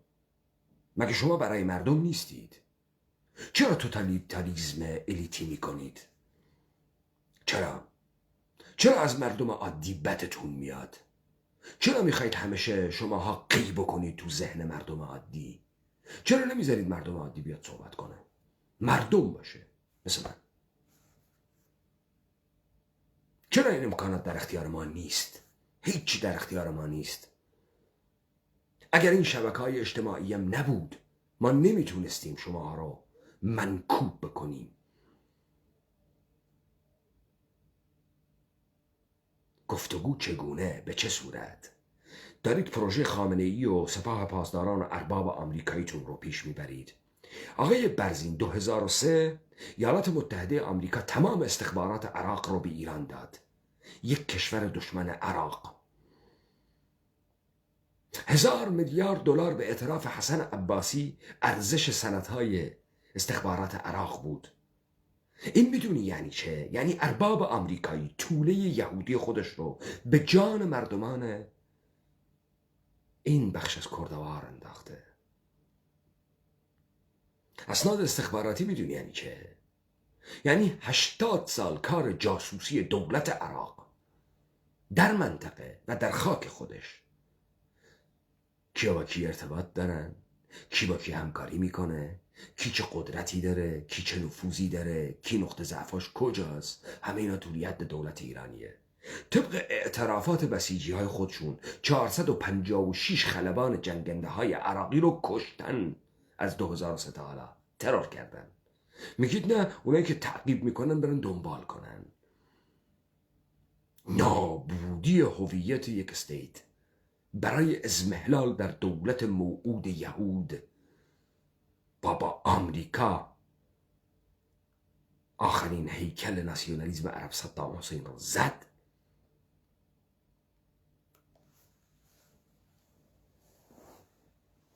تا دولت موعود یهود را توسط اسباط یعقوب آنوسی ایرانی محقق بکنم. درست آقای برزین، گفتگو با که؟ شما فکر میکنی این مردم نادانند؟ ما با کی گفتگو بکنیم؟ از طریق تو با خامنه ای؟ تو بشی نماینده ما؟ چرا شماهایی که همتون در این تلویزیون ها قرار میگیرید ناگهان نماینده ما میشید؟ چرا فکر میکنی من نمایندگی خودم رو به تو میدم، به امثال تو؟ چرا فکر میکنی من فکر میکنم تو نیازهای منو برآورده میکنی؟ ما مردمانی هستیم که ماشینمون رو برای تعمیر میبریم، رو سر مکانیک وای میسیم. عمل بنا میاریم تو خونمون، رو سرشون وای میسیم تا خوب کار بکنن، تا دزدی نکنن، تا قطعات ماشین رو عوض نکنن، تا یک چیز کوچیک رو چیز بزرگ جلوه ندن بیشتر از من پول بگیرن. حالا چطور من تمام اختیاراتم رو به تو میدم که تو نمایندگی بکنی از من؟ چطور ما مردمان این گونه‌ای هستیم؟ چطور من به تو اعتماد میکنم جان و مال و ناموس و سرزمین و خاک و قدرت و پول و منابع رو به تو بدم که احیانا تو بخوای منو خوشبخت کنی، خودم هم خلعیت کنم؟ برای چی این اتفاق باید در این سرزمین بیفته؟ به ما ثابت شده همه شما دزدید، همتون کارمندید، همتون فاسدید.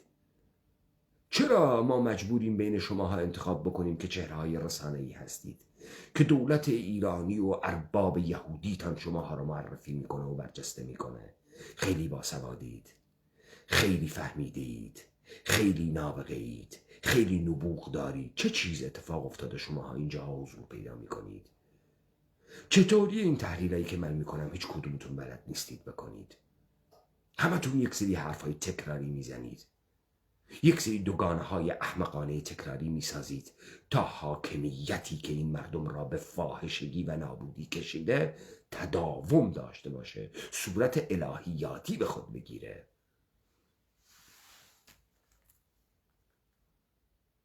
قرار میدی، شرایطی رو ایجاد میکنی که گریز از اون امکان پذیر دیگه نیست.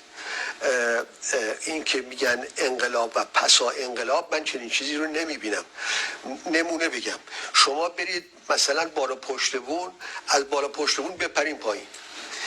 وقتی که پریدین پایین دیگه نمیتونین بگین من پسا پشت بون هستم، پسا پریدن هستم. این قدرت جاذبه زمین شما رو به طرف خودش خواهد برد و شما رو میکوبه به زمین.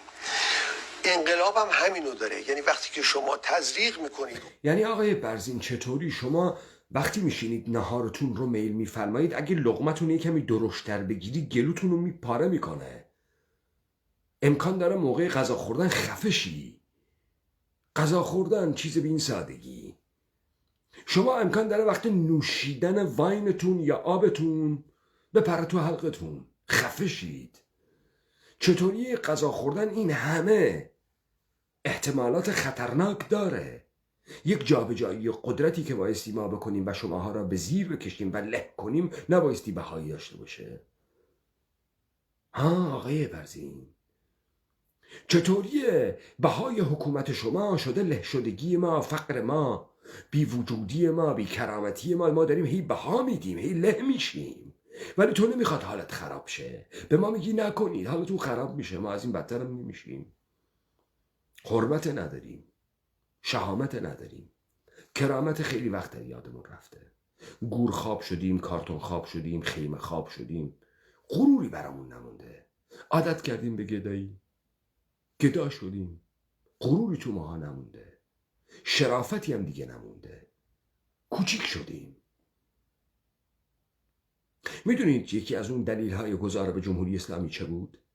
تا در هم بکوب سنت‌های ما رو. در هم کوبید. اون سنت‌هایی که قوام میداد، که ما رو ادامه میداد.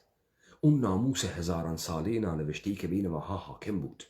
جمهوری اسلامی با روایت شیعیش، با حکم شرعیش نابود کرد مردم رو.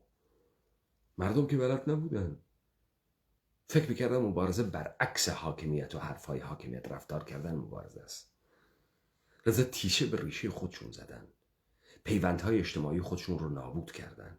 روابط اجتماعی و انسانی خودشون رو از بین بردن. پول رو حاکم کردن. زیر نام یک حکومتی که پاسدار عفت عمومی و اخلاق است، اخلاق رو تعطیل کردند. و این کار رو فقط یه حاکمیت شیعه مذهبی میتونست بکنه. تا ما تنها باشیم، تریده باشیم، قابل کنترل باشیم، قابل له شدن باشیم. شماها این کارو کردید. چه شده BBC در این وقت بعد از دیبت‌های سپاه پاسداران ما که مکتب تبریزشون رو به پاسخگویی وادار کرده بود و سپاه پاسداران در جایگاه اتهام ایستاده بود و میخواست رفع اتهام از خود بکنه، حالا فرار به جلو میکنه. من در دیبیت هم گفتم، بیاران هم گفتم، در کلاب هاوس هم گفتم از این به بعد سپاه پاسداران شروع میکنه به یک سری هجوم ها، حجم ها و ساختن یک سری برنامه ها، ساختن یک سری مستندات، تجدید کردن یک سری خاطرات و حمله هایی در جهت تحریم تریبون ما، به خاطر اینکه این صدا به هیچ جایی نرسه. حالا با عبدالله محتدی و برزین آغاز کردن در برنامه BBC. من این بازی رو دوست دارم آقایان دولت یهود آنوسی، اربابان یهودی مسیحی. من دوست دارم. اگر من و یاران ما دست انتقام تاریخی امت کردی باشیم که از آستین ما به در آمده است، شما هر ساحری بکنید عین ساحران دربار فرعون، عصای جادویی ما همتون رو میبلعه، نابودتون میکنیم. من دوست دارم این جنگ رو ادامه بدید. چون هرچه بیشتر به این ماجرای مزخرف میپردازید میزان کارتونی بودن، بی سواد بودن، بی عقل بودنتون رو بیشتر نشون میدید. بفرمایید شما اونیم نیستید که در تصویر دیگران ساختید، اونیم نیستید. عنصر خشونت رو به روند سیاسی و اون رو مبنا قرار میدید، مثل شخصی که از پشت بوم پریده پایین و دیگه پسا پریدنی وجود نداره. وسط راه شما نمیتونی بگی آقا من برگردم. آی برزین، شما یه دروغگویی، یه بیشرفی، یه فاسدی. خب من چرا باید به تو اعتماد بکنم تمام قدرت خودم رو به تو بدم؟ همین الان سپاهیاتون ناموجود قانونیان، نامشروع انقلابیان، دزدن، قاچاقچیان، اوره‌ایان، تریاکیان، متجاوزن، آدم کشن. چرا اینها خیر مطلقا ما نباید هیچی در مقابلشون بگیم؟ بعد توقع داریم اینها جامعه‌ای سعادتمند برای ماها درست کنن. چرا این حرفا رو یه طرفه میزنید؟ چرا یه طرفه مردم رو بمباران میکنید؟ چرا یه طرفه پول این مردم رو میگیرید بر علیه این مردم به کار میبرید؟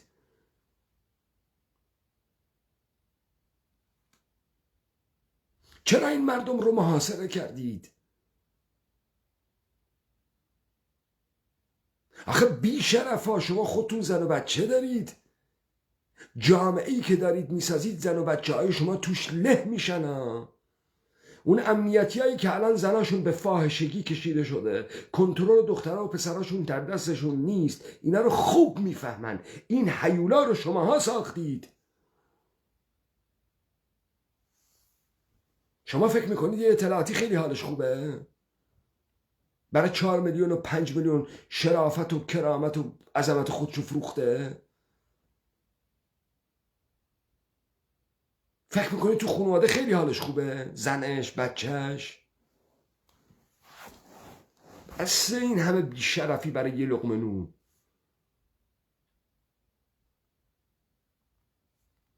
وقاحت هم یه چیز خوبیه.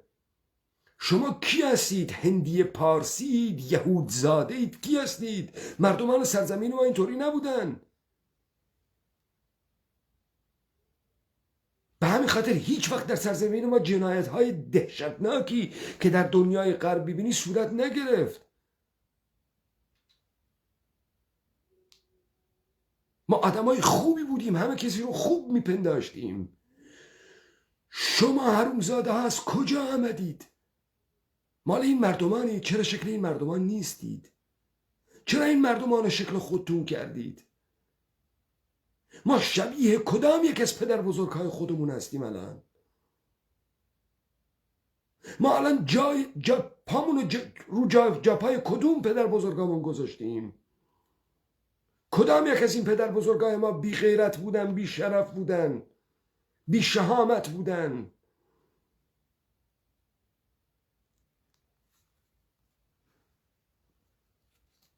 بالا پشت اون امن خوبه میخوری زمین.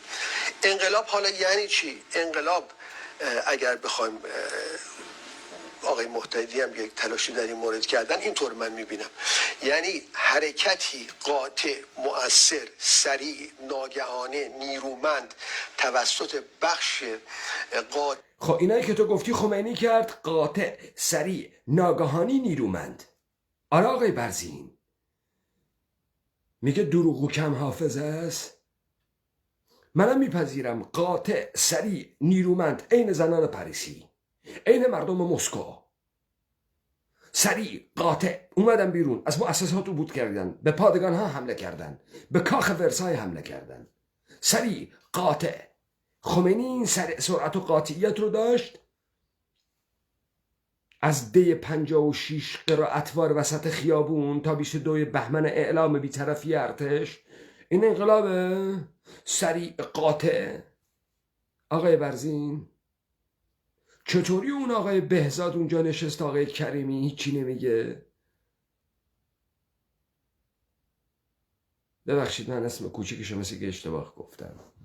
چطوری این آقای کریمی زیرک برنامه پرگار هیچی نمیگه؟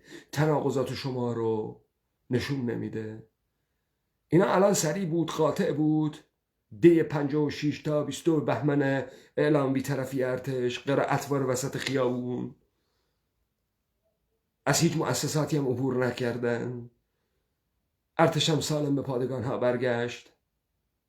این انقلابه که حالا تو اینه نمیخوای، از این رقیق ترم میخوای. ماچت کنن، بوست کنن، به جایگاه بدن، بگم برزین جون تو خیلی آدم خوبی هستی، همون بالا بشین، باریکلا، آفرین، مرسی که ریشاتو زدی، آفرین که اتکلونم میزنی، خوبه که دخترتم مینی جوب میپوشه. ولی دخترتو مینی جوب میپوشه، اون بالا بالاها میشینه با میلیاردها دلار ثروت این مردمی که تاراج کردی. دختران ما مینی جوب میپوشن، برای تنفروشی میپوشن تا تو بتونی توریست بیاری برای اینا. تو اون تغییری که میخوای بکنی، قدرت در قبضه شماست. و تعیین کننده از توده مردم که موجب بشه، اقدام توده های مردم موجب بشه حکومت، نهادهای لشکری، نهادهای کشوری قدرت تاثیرگذاری خودشون رو از دست بدن، یعنی بیمورد بشن. و یعنی قدرت مردم، نهادهای ارتش شاه، شهربانی شاه، ساواک رو از بین برد، بی تأثیرشون کرد. چطوری؟ با کوکتل مولوتوف در مقابل جسه؟ چطوری شاه هزاران نفر رو بازداشت نکرد؟ شما یه شب در آبان هزار نفر رو بازداشت کردید. برید آمار بازداشتی های زمان شاه رو بیارید از 56 تا 22 بهمن. بیارید چقدر بازداشتی داره در این انقلاب عظیمتون؟ چقدر بازداشتی داره؟ از کار انداختید. همین که اومد تو خیابون اونا تسلیم شدن، ترسیدن. تا چه شد این شاه سرکوبگره، این ساواک سرکوبگر دیوار موش داره، موشم گوش داره میگفتن؟ چه شد؟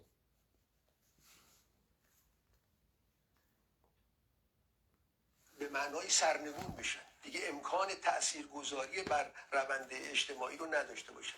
این به معنای انقلابه. این اتفاق که میفته یک خلأ ایجاد میشه، یک خلأ قدرت ایجاد میشه. در این که برعکس شد که این ارتش بود که بر مردم تأثیر گذاشت. این ارتش بود که اعلام بی‌طرفی کرد تا مردم احساس بکنه عددی هم هست. این که مردم نبود که بر ارتش تأثیر گذاشت. این ارتش بود که اعلام بی‌طرفی کرد، مردم اومد بیرون گفت که ما بودیم. و مردم نبودن ها، اجیر شده ها و یه مشت آدم های مقفول که نمیدونستن چه خبره. بعد این خلأ قدرت کی احیانا اتفاق افتاد؟ 15 بهمن دولت موقت، دولتن در دولت با دولت قانونی بختیار سرکار، دو دولت تازه دو قبضش کردن همچی تکون نخوره. کدام خلأ قدرت؟ قدرت یعنی چه؟ نظام بانکی اصلا پاشید؟ نپاشید که.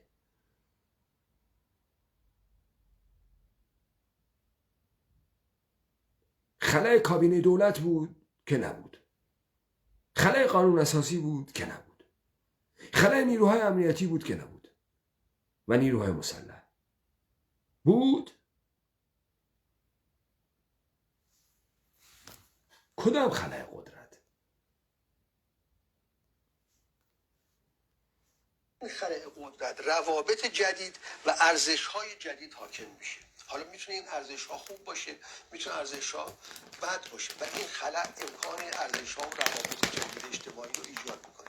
ولی چون شما اون عنصر خشونت رو وارد این روند سیاسی کردید، وارد این تحولی که من خدمتتون توضیح دادم کردید، از پیامدهای او گریزی نیست. ولی آقای معتدی مثال انقلاب‌های مخملی رو در دهه 90 میلادی 20 سال گذشته بردن دیگه. در اون نام‌هایی که ایشون شمردن انقلاب‌های مخملی اروپای شرقی خشونت چندانی دیده نشد دیگه. البته دوستان اهل گذار خیلی به انقلاب‌های مخملی اشاره میکنن و من هم میگم خب انقلاب، البته توجه کنید که شما یه صفت مخملی رو پشت انقلاب آوردید. خودشون داده بوده. خیلی خوب، یعنی انقلاب نیست، انقلاب مخملیه، یه تحول پدیده جدیده. انقلاب رو فقط با خشونت توضیح بدیم، بله، ولی انقلاب به نظر من اساس تعریف انقلاب دگرگونی اجتماعی و به خصوص سیاسی. ببینید من انقلاب مخملی رو میپذیرم، خیلی هم خوب چیزیه، استقبالم میکنیم ازش، ولی بیایم توضیح بدیم یک نکاتی رو. اتفاقا نیروهای میانه رو و به اصطلاح اصلاح طلب و رفرمیست در ایران همیشه متهم به مخملی بودن. آقای مصدق رو میگفتن نخست وزیر زیر پتو، آقای مهدی بازرگان رو میگفتن چاقوی بی دسته، یعنی مخملی نرم فایده نداره. آقای برزین، انقلاب‌های مخملی اروپای شرقی به کنار، یک انقلاب در یک کشور عظیم، در جایی که یک نظام اقتدارگرا حدود 60 سال سیطره داشت، منظورم در اتحاد شوروی، در گرفت و این انقلاب بود دیگه، برای اینکه تمام مبنای اقتصادی و ساختار سیاسی رو زیرو کرد دیگه. و جالب این که وقتی صحبت از انقلاب‌های مخملی میشه مورد اتحاد شوروی فراموش میمونه. اینا دارن دروغ میگن. چرا دارن دروغ میگن؟ اتحاد جماهیر شوروی، رهبر حزب کمونیست اتحاد جماهیر شوروی که میخائیل گورباچوف باشه، رهبر کل اتحاد جماهیر شورویه. من مثال براتون میزنم. بذارید از این حزب عبدالله محتدی براتون بگم. این حزب عبدالله محتدی، همینطوری که بهتون گفتم اینا قدرت تئوریک نداشتن، بر ساخته بودن، رفتن یه مش سهندی رو آوردن دار و دسته منصور حکمت رو که براشون کار تئوریک بکنن. اینا یه حزب درست کردن به نام حزب کمونیست ایران. بعد یه شاخه داشتن به نام شاخه کردستانی کمونه، بازوی نظامی شاخه کردستانی حزب کمونیست ایران بود. همین آقای عبدالله محتدی دبیر کل حزب کمونیست ایران بود. ابراهیم علیزاده دبیر کل کمله بود، شاخه کردستانی. عملا این کمله بود. حزب کمونیست یه کاغذ بود، یه توهم بود. قدرت از آن ابراهیم علیزاده بود. اینا اختلافاتشون بالا گرفت، ابراهیم علیزاده همه چی را از آن خود کرد. محکمم رو حزب کمونیست ایستاد. تنها جوری میتونست موقعیت خودش رو حفظ بکنه این بود که رو حزب کمونیست بیسته. عبدالله محتدی اومد بیرون، رفت برای خودش یک کموله دیگه درست کرد. حالا این مثالا که زدم شوروی رو میفهمید. بوریس یلتسین رئیس جمهور روسیه است. اوکراین و بیلاروس اینها با هم تبانی میکنن دبیرکل حزب کمونیست که میخائیل گورباچوف باشه رو وادار به استعفا بکنن. تا چرا؟ تا یک کاسه این سرزمینه که روسیه از مال یلتسین شه، اونم اون سرزمینه خودشون مال خودشون شه. ما میگیم انقلاب کدام انقلاب بود؟ چه چیزش انقلاب بود؟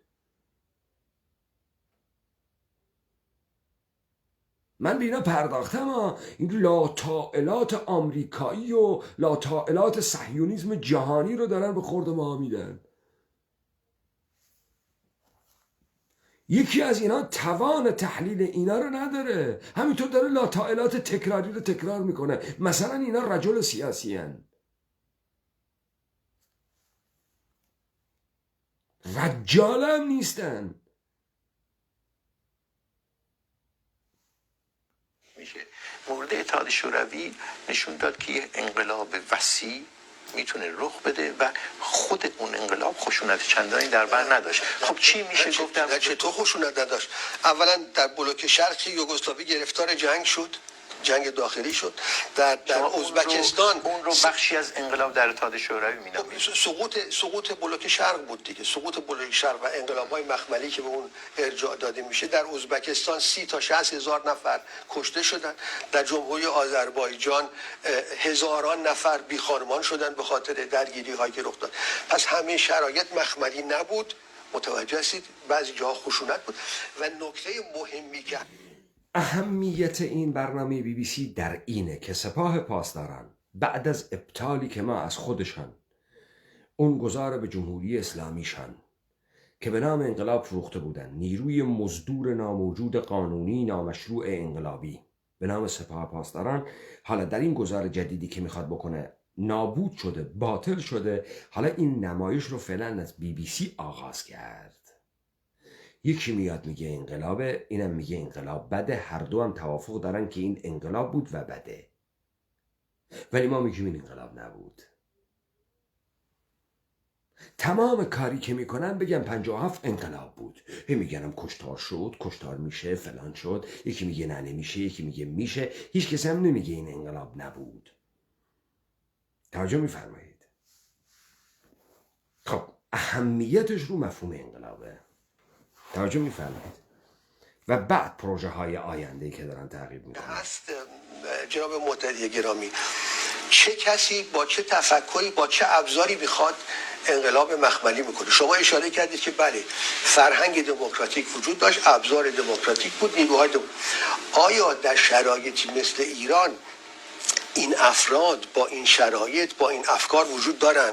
الان شما در صحنه سیاسی ایران یه نیروی داری مثل مجاهدین خلق.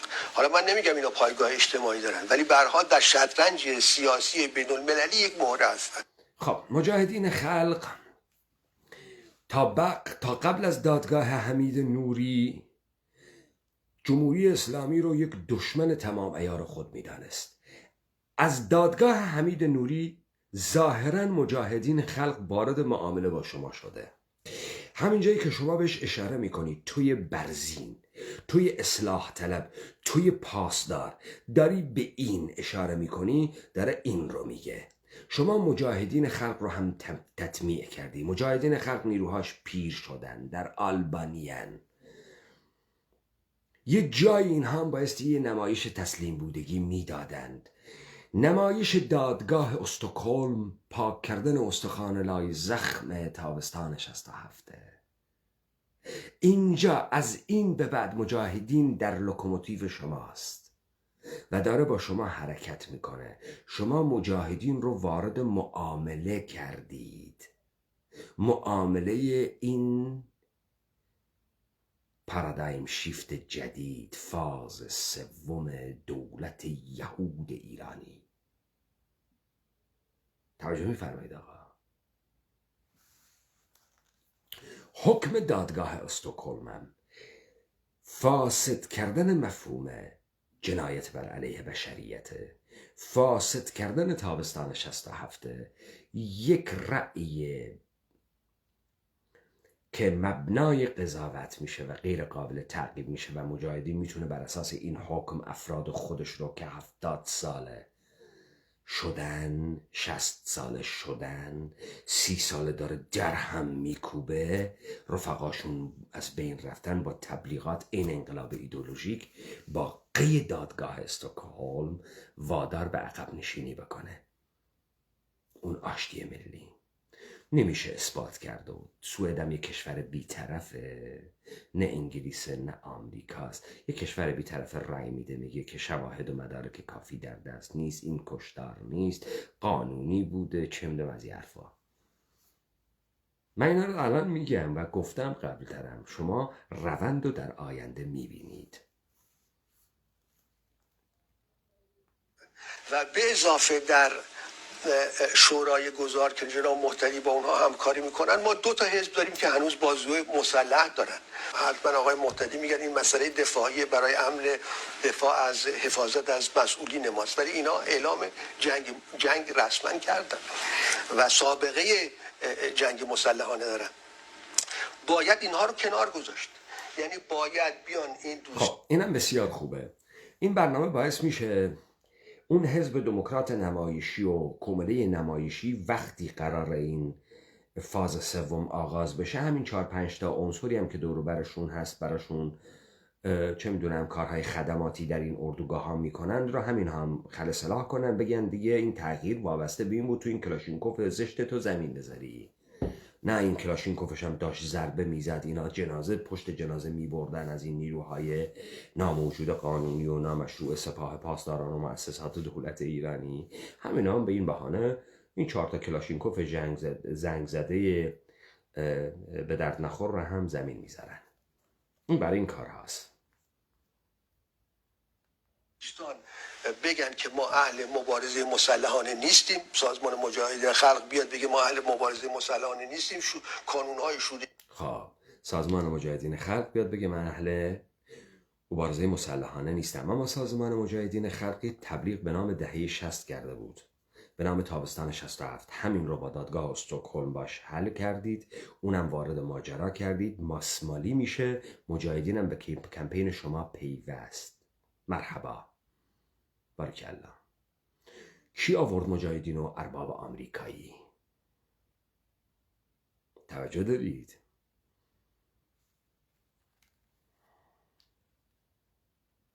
داخل کشور رو تشویق به یک مبارزه حذفی رو در روی خشونت بار نمی کنیم. دوستان شورای گذار بیان اینو رسما اجرا بکنن.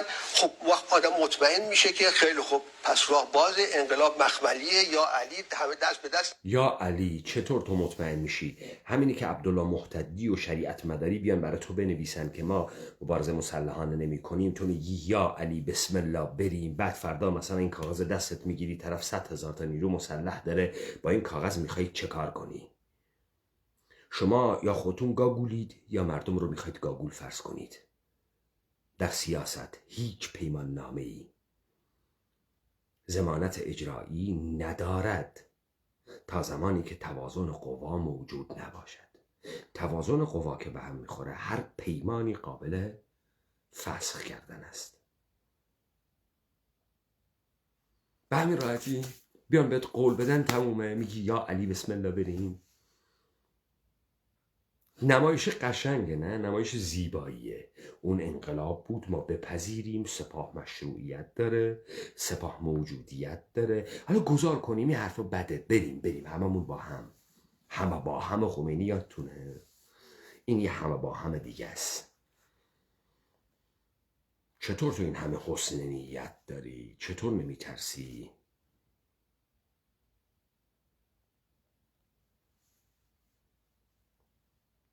بدن گفتگو رو مبدا قرار بدن برن جلو. ولی وقتی که شما شبه مسلح هستی، گذاشتی اونجا هر سال 20 تا 30 تا بچه جوون رو تعلیم میدی، عکسشون میذاری توی در چنین شرایطی شما معتقد هستید کماکان از انقلاب و مفهومش باید ترسید؟ ببینید، من اشکال اساسی رو تو دیدگاه آقای برزین این میدونم. فکر میکنند که مسبب خشونت انقلاب ها اساساً مردمن، نیروهای اپوزیسیونن، معترضین اجتماعی هستن، منتقدان حاکمیتن. اینطور نیست. سرنوشت خشونت و حاکمیت تعیین میکنه آقای عبدالله محتدی. الان سپاه پاسداران به تو بگه برگرد بیا اینجا کاریت نداریم، چه؟ برمیگردی؟ سپاه پاسداران مثل ارتش سال 57 22 بهمن بگی که من بی‌طرفم، بیاید یه گذار بکنید، شما هم 4 تا حزب بیارید در این انتخابات شرکت بکنید. اما کشور ریاستیه، فرماندهی کل قوا هم دست رئیس کشوره، این ملکه بریتانیا که فرماندهی کل قوای بریتانیا زیر دستشه. اون میتونه اعلام جنگ بکنه، ملکه مشروط بریتانیا. خب حالا چه اتفاقی میفته آقای عبدالله محتدی؟ برای من مردم، برای ماها چه اتفاقی میفته؟ هیچ. یه مشت راندخور جدید میان، بیشتر میشن. این استقرار قدرتش رو داره. این اون ماشین اتوماتیکی که هابز میگه اتوماتیک داره کار میکنه. وقتی داره در مورد دولت حرف میزنه، انحصار پول دستتونه، انحصار ارتش دستتونه، استقرار پیدا کردید، ثروت دارید، چه چیزی باعث میشه من فکر کنم احیانا با مینیجوب پا کردن حالم خوب شده؟ این مردم تو خونه هاشون مینیجوبم پا میکنن، پارتی هاشون هم مینیجوب پاشونه، روابط عشقی جنسی هم دارن، ولی کرور دارن از این مملکت فرار میکنن، چون هویت ندارن، چون حالشون بده، چون شخصیت ندارن، چون غرور ندارن، چون گرسنه‌ان. نه شکمشون، روحشون گرسنه است. تحقیر شدن، مورد تجاوز لحظه‌ای و ثانیه‌ای واقع میشن. احساس حقارت به حد بی‌نهایت رسیده، دارن فرار میکنن.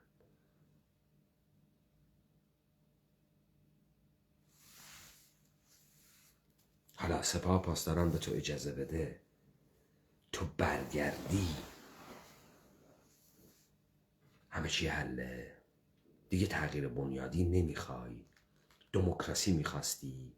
چه شکلی این دموکراسی شما که اقتصاد خوب میکنه، که شخصیت منو به هم بر میگردونه، که غرورمو به هم بر میگردونه، که قدرتمو به هم بر میگردونه؟ چه شکلی این دموکراسی شما؟ چه شکلی بر میگردونه؟ چرا نمیگید؟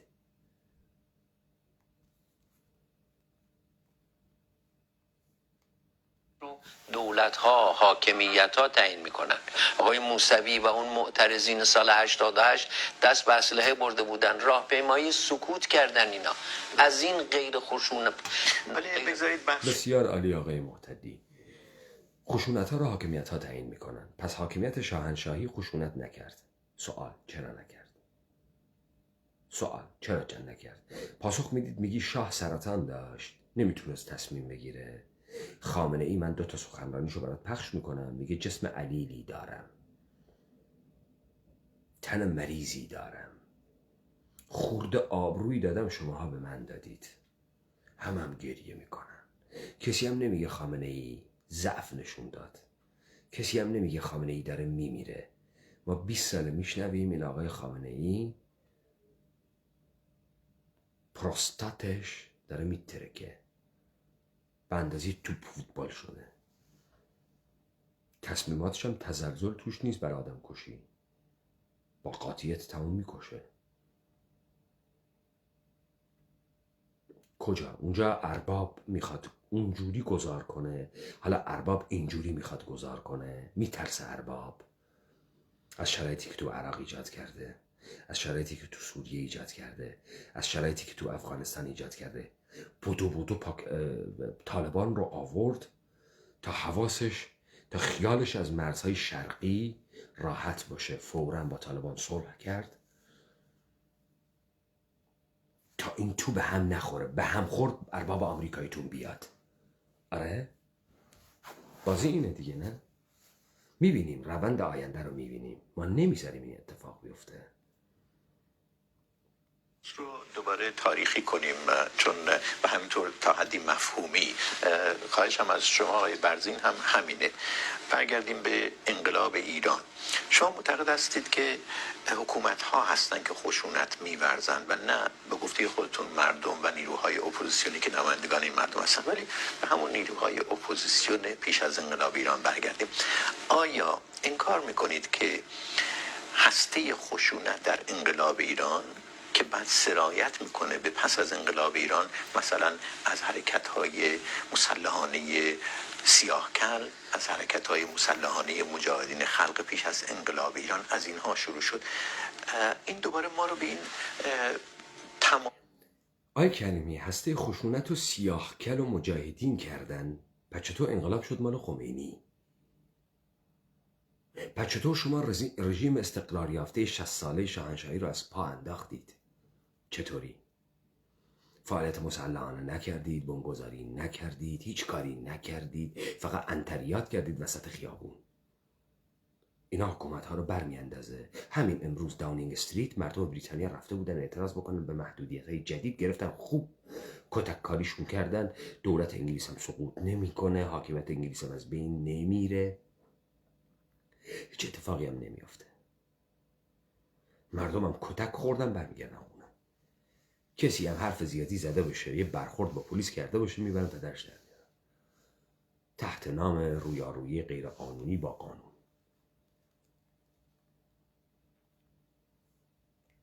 مایوز تا حدی تصنعی انقلاب و پسا انقلاب برمیگردونه دیگه. خود شما هم گفتید که در پیش از انقلاب هسته های اقتدارگرا وجود داشتن. این ترتیب خیلی سخته ما بگیم یک گسستی وجود داره و این گسست نشون میده که تا حالا انقلاب بوده، از این پس پسا انقلابه. این وجود داشت، اما خود این چرا وجود داشت؟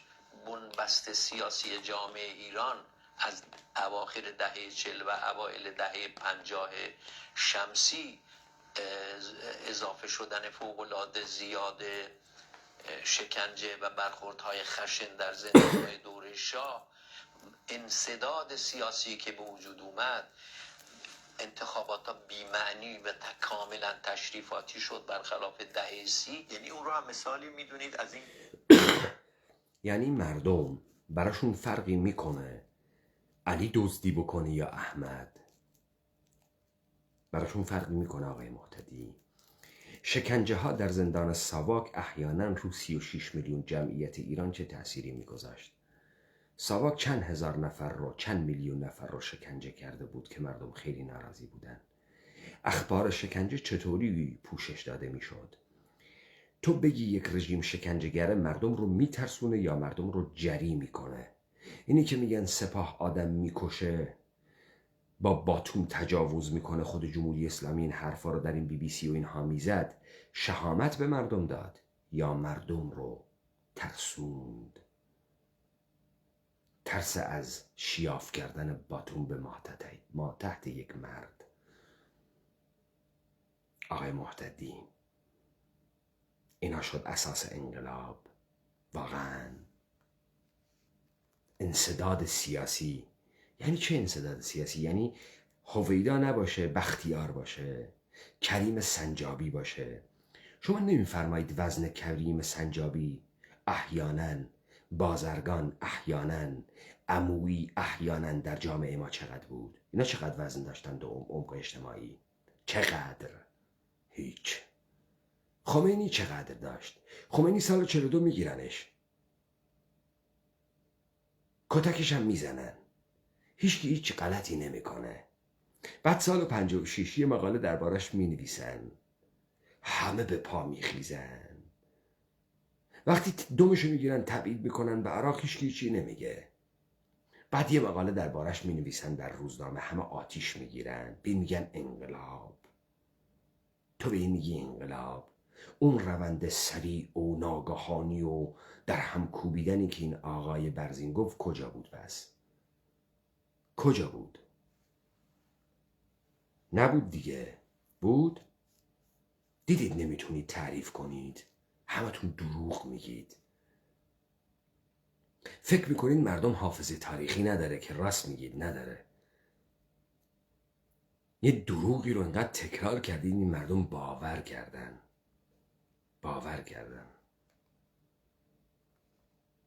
اینکه حکومت مقتدر حکومت مستقر هست که در واقع انقلاب رو بله، به نظر من خشونتبار میکنه. همینطوره. من حکومت ها رو مسبب میدونم، اونا میتونن راه باز کنن. مثلا من بر این عقیدم، البته این حرف درسته که شما نمیتونید نه پیش بینی هایی بکنید و نه با اگر و اما تاریخ رو توضیح بدید و روندهای اجتماعی هم مثل روندهای علوم دقیقه نیست که تو آزمایشگاه جواب قطعی بده.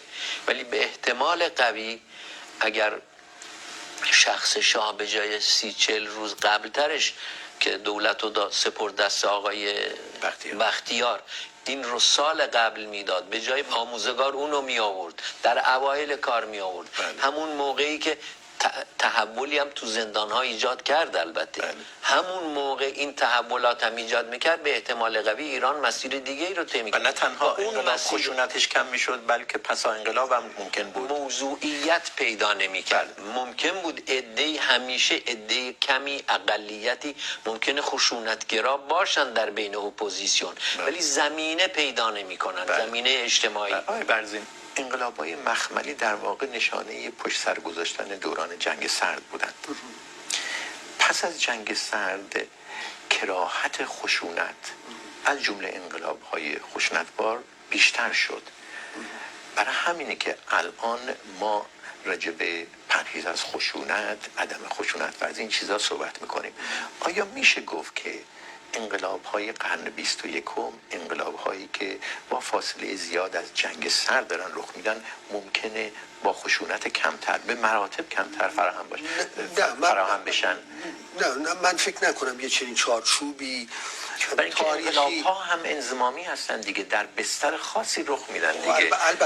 البته من منکر تاثیرگذاری مثلا رادیکالیسم دهه 60 اروپا و تفکر جهان سومی و گرایش به انقلابگری در دهه 1960 بر افکار ایران منکر این چنین مسئله نیست. آره، شما منکر تاثیرگذاری دهه 60 نیستید، منکر این نمایش‌ها و جامعه نمایشی جهان امروز چه نیستید؟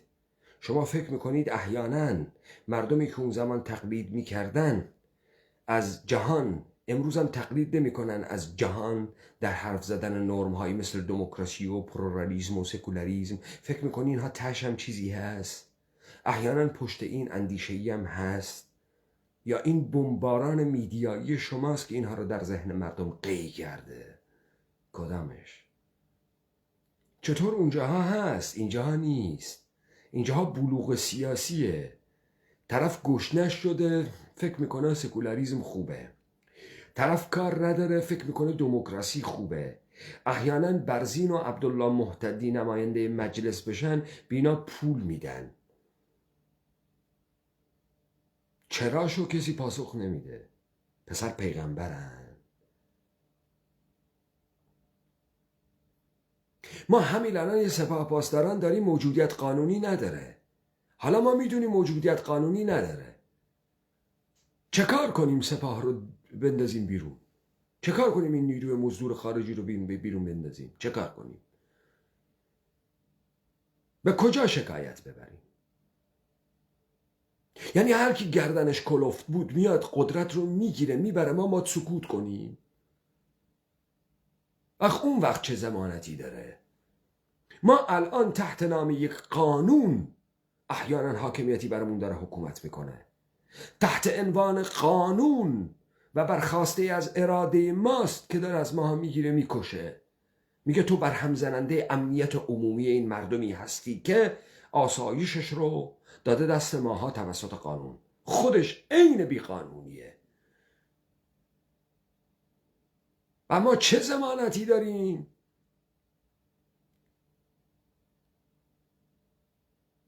آخه شما چرا اینو مطرح نمی کنید؟ چرا بمباران میکنید این مردم رو؟ میخواید 57 رو دوباره تکرار کنید؟ کدام بلوغ سیاسی؟ اینی که تو با بی بی سی و من و تو و وایس آف آمریکا و ایران اینترنشنال و اینها در این مردم رو بمباران میکنی؟ له میکنی؟ همه حرفای خروجیتون هم همینه، گذار بکنیم به فاز سوم، گذار بکنیم به فاز سوم تا دولت صورت الهیاتی و ابدی بگیرد. نه ما همچین کاری نمیذاریم شما بکنید. اما خب شما انقلاب‌های بهار عربی رو ببینید، میگه قرن 21 یکی از یکی فاجعه آمیزتر، لیبی که الان سالهاست جنگ سوریه به اون صورت، عراق که تیکه تیکه شده و هیچ. خب چطور شد که در زمان شاه جنگ نشد؟ لیبی اینگونه شد، سوریه اینگونه شد. چطوری در این سرزمینی که شما میگید انقلاب شد، یه مشت راندخاری که امتیاز پولداری رو از شاه و رژیم شاه گرفتن، همینها تن دادن و در رفتن؟ چرا نیستادن و مقاومت کنن؟ چرا؟ مگه شما ها نمیگید دلیل پیروزی انقلاب کوبا این بود که طبقه کاسب و تاجر، کامرس کوبا از باتیستا حمایت نمیکرد؟ در هر جامعه ای که طبقه ثروتمندش با حاکمیت نباشه زمین میخوره. در روسیه تزاری هم همین اتفاق افتاد. چطوره در شاه این اتفاق نیفتاد؟ چون اربابی داشت مهندسی میکرد اینها رو. یا ارباب بزرگتر، ارباب همه؟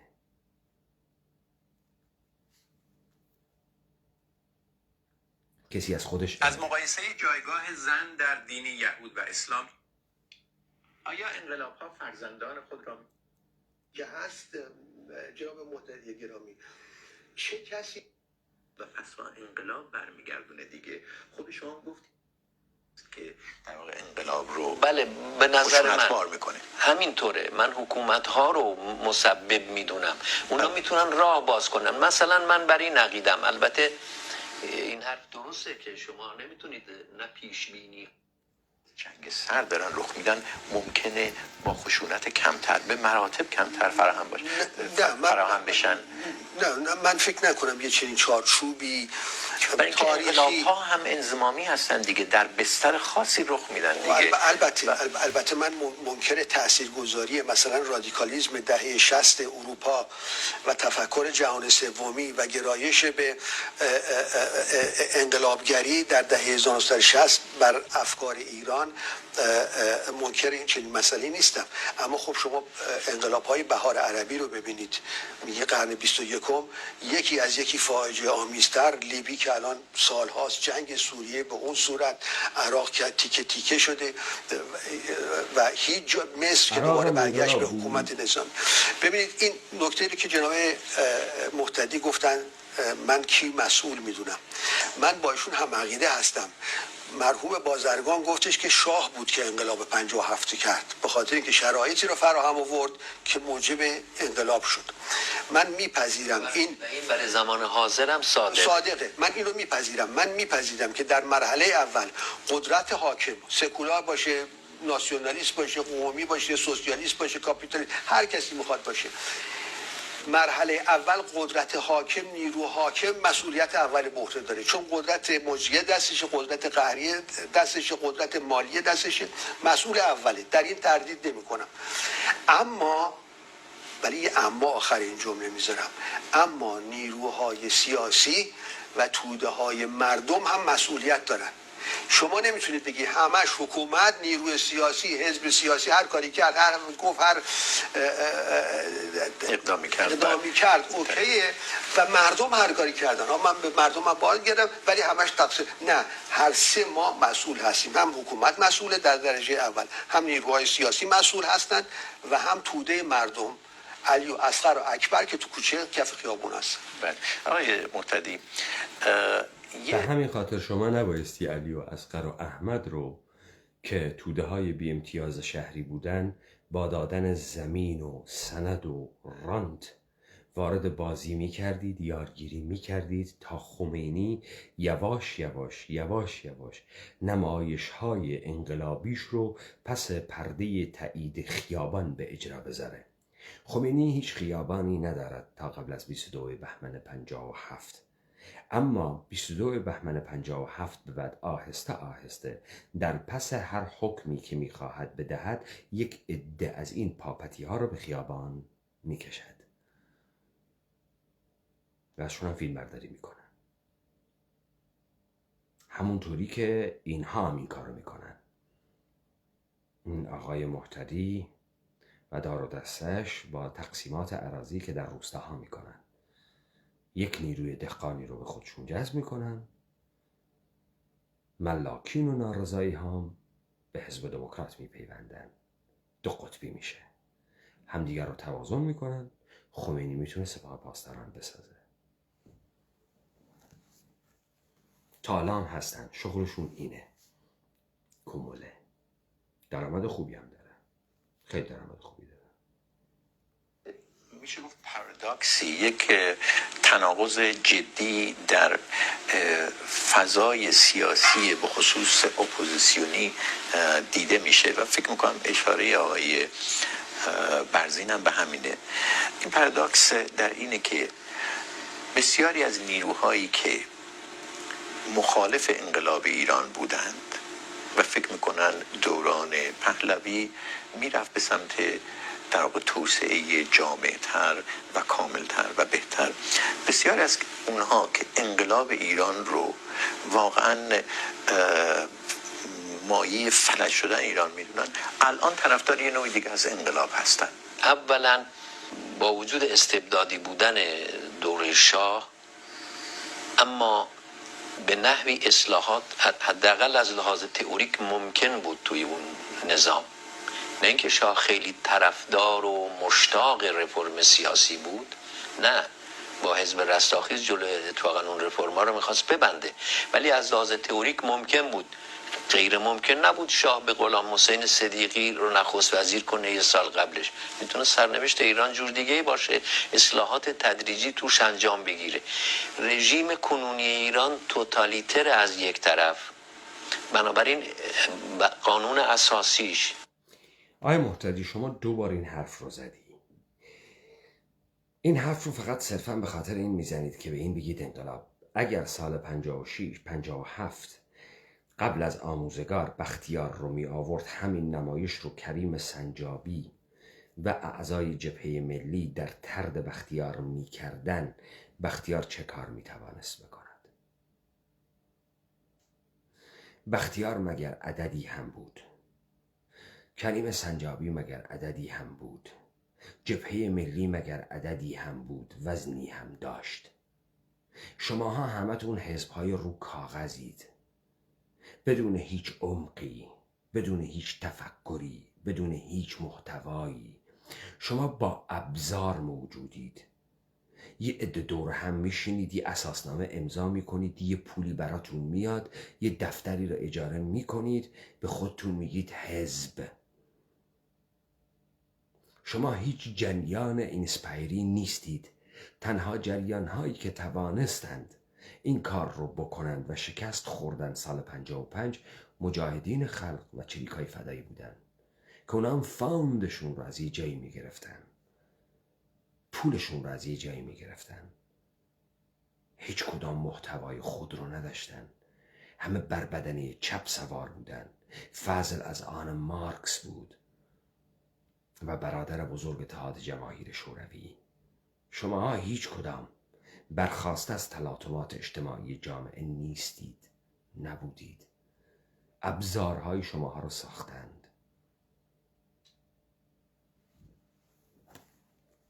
بدون ابزارم هیچی نیستید. الان این تلویزیون ها رو از شماها بگیرن، احیانا چگونه با مردم خودتون صحبت میکنید؟ جرأت دارید مثل من با مردم خودتون صحبت کنید؟ چیزی برای گفتن برای مردم خودتون دارید؟ دقیقه به دقیقه میتونید تحلیل کنید، تفسیر کنید، متن بسازید، محتوا بسازید، انسان انقلابی بسازید از اسکراچ. و بنیادهای اصلیش و ایدئولوژیش مانع هر نوع اصلاحاتی درش هستند. ببینید، مشکل دوستانی مثل آقای برزین اینه که فکر میکنن اصلاح طلبات داشتن ایران رو کم کم بهترش میکردن.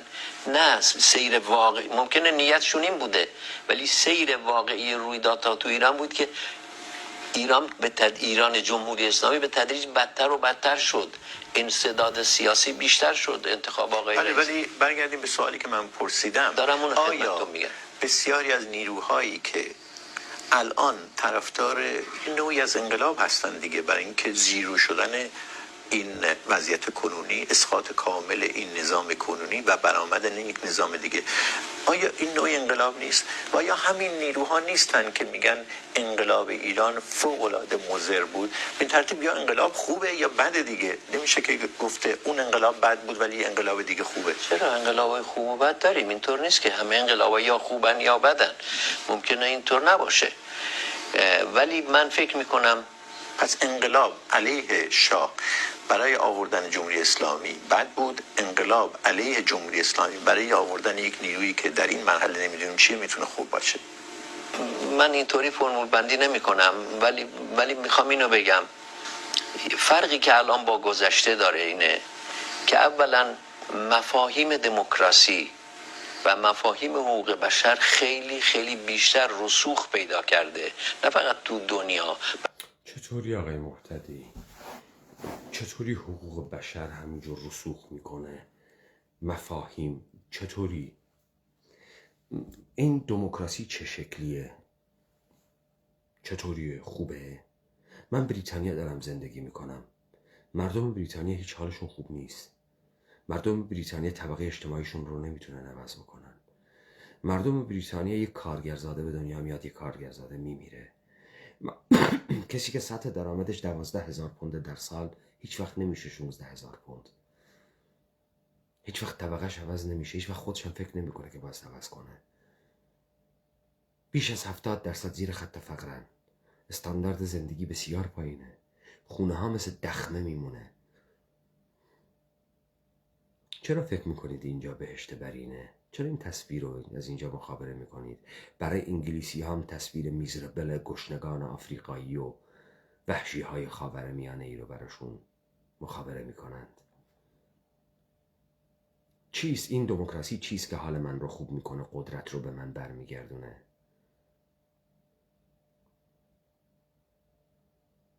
این همون جمهوری اسلامیه که احمد شاملو گفت این جمهوری اسلامی چیه، من نمیدونم چه شکلیه. این بهش رأی نمیدم. سکولاریزم، دموکراسی، همین جمهوری اسلامی سکولاریزمه، عین سکولاریزمه. ادعا میکنه مجلس داره، انتخابات داره، نهادهای تفکیک قوا داره، مشروعیت رو از مردم میگیره. مگه تو همین نمیخوای؟ فقط نمیذاره تو بری، یکی دیگر میذاره بره. چرا تو فکر میکنی تو بهتری؟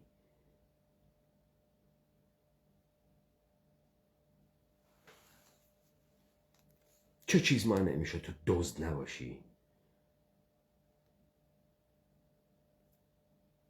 آدم کش نباشی؟ چه چیز باعث میشه تو قدرتت رو ول نکنی؟ تو یه حزب پیزوری داری، هیچ کسی نتونست ازت پس بگیره. 10 تا هم انشاب توش کردی. حالا مثلا کرسی مجلس رو بگیری ول میکنی؟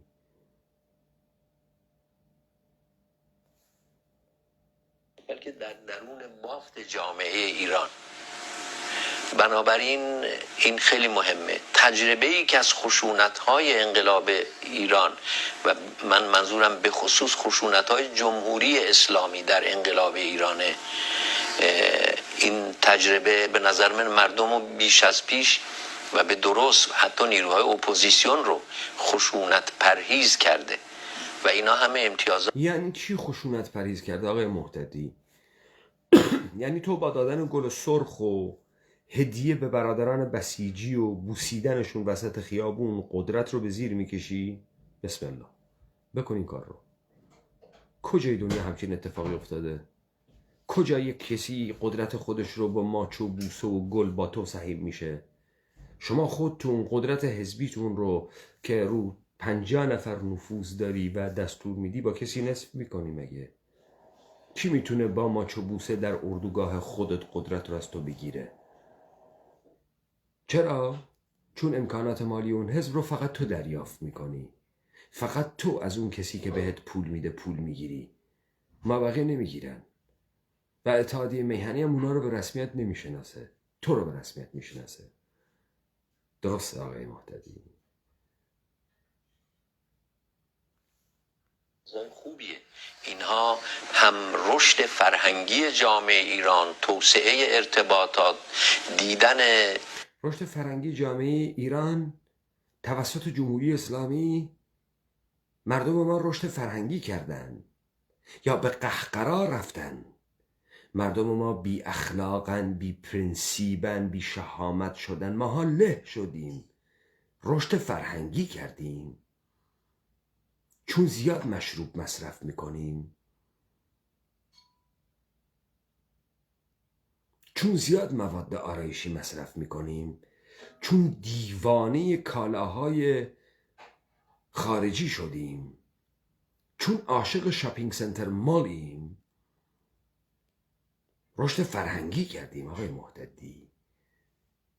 عجب. مبارز چپ هم دیدیم. این تصویرهای جهانی، آزادی‌هایی که ما تو دنیا داریم و ازش محرومیم، اینا میتونه به نظر من. ما کدام آزادی ها را در دنیا داریم آقای عبدالله مهتدی که ماها ازش محرومیم؟ امروز در داونینگ استریت بریتانیا مردم تظاهرات کردن، پلیس کوبید مردم رو در اعتراض به محدودیت های جدید. به چه میگی آزادی تو؟ کدام آزادی؟ اینی که آزادی تجمع برای کره زمین و در مخالفت با پاندمی کرونا غیر قانونی اعلام میشه در بریتانیا از این به بعد. به این میگی آزادی؟ یعنی چه آزادی؟ چرا دارید این تصویر احمقانه را از جهان ارائه میدید؟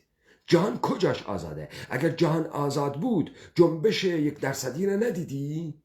سال 2008 جنبش وال استریت رو که داشت همه گیر میشد دوباره منحرف کردن. شما تظاهرات عظیم رو در آمریکا ندیدی؟ در مرگ جورج فلوید؟ کدام آزادی؟ جهان آزاد. کدام جهان آزاد؟ همین بریتانیا الان داره قانونی رو تصویب میکنه تو که در این سرزمین هستی پاسپورت انگلیسی که جیبته پریویلیجه، رایت نیست، امتیازه، هر وقتی بخواد به هر بهانه‌ای که بخواد ازت میگیره. داره این قانون رو از تصویب میگذرونه.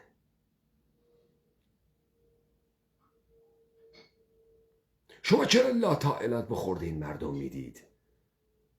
بابا این حقوق، این زندگی کثافت شما به این نمیارزه شما دارید این مردم رو تو لجن میکنید.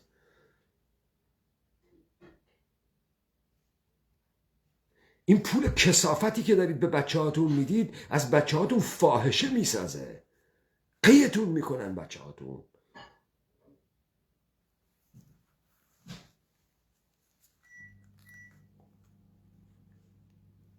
انقلاب رو خیلی غیر ایدئولوژیک و آزادی خواهانه بکنه و این شانس خوب.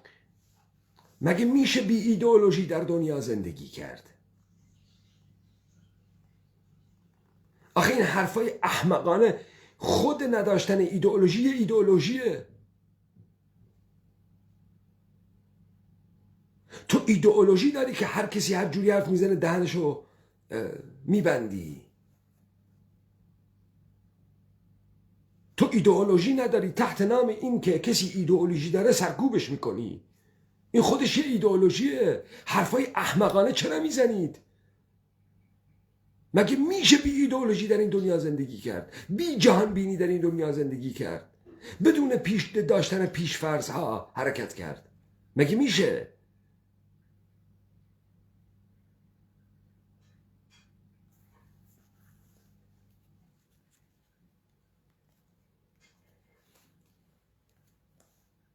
خوبیست. نیروهای اپوزیسیون به نظر من اپوزیسیون دموکراسی تقریبا میتونم بگم اکثریت اپوزیسیون دموکراسی خواهن الان و کسی نیست که از جانب خودش خشونت رو تزریق کنه.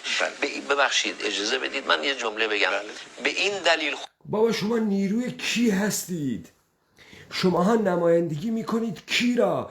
یه قدرتی از خودتون نشون بدید. پیزوری های اپوزیسیون. شما که میگید ما نمایندگی نیروهای اپوزیسیون، هر انسانی بیاد برای خودش اساسنامه بنویسه نیروی اپوزیسیونه، بدون هیچ عمق اجتماعی، بدون هیچ محتوایی. یه مشت احزاب کارتونی روی کاغذ میشن بازنمایی مردم. شما خودتون مسخره اید یا مردم رو مسخره میکنید؟ خب نشون بدید این قدرت اپوزیسیون رو. بیایید فردا حرکت‌های جمعی سراسری آغاز بکنید ببینم زورتون کجاست. مشورای گذار ندارید. برید با سلطنت طلب‌ها و مجاهدین هم بشینید با هم فراخوان بدید تا من ببینم وزن شما چقدره. نیروهای اپوزیسیون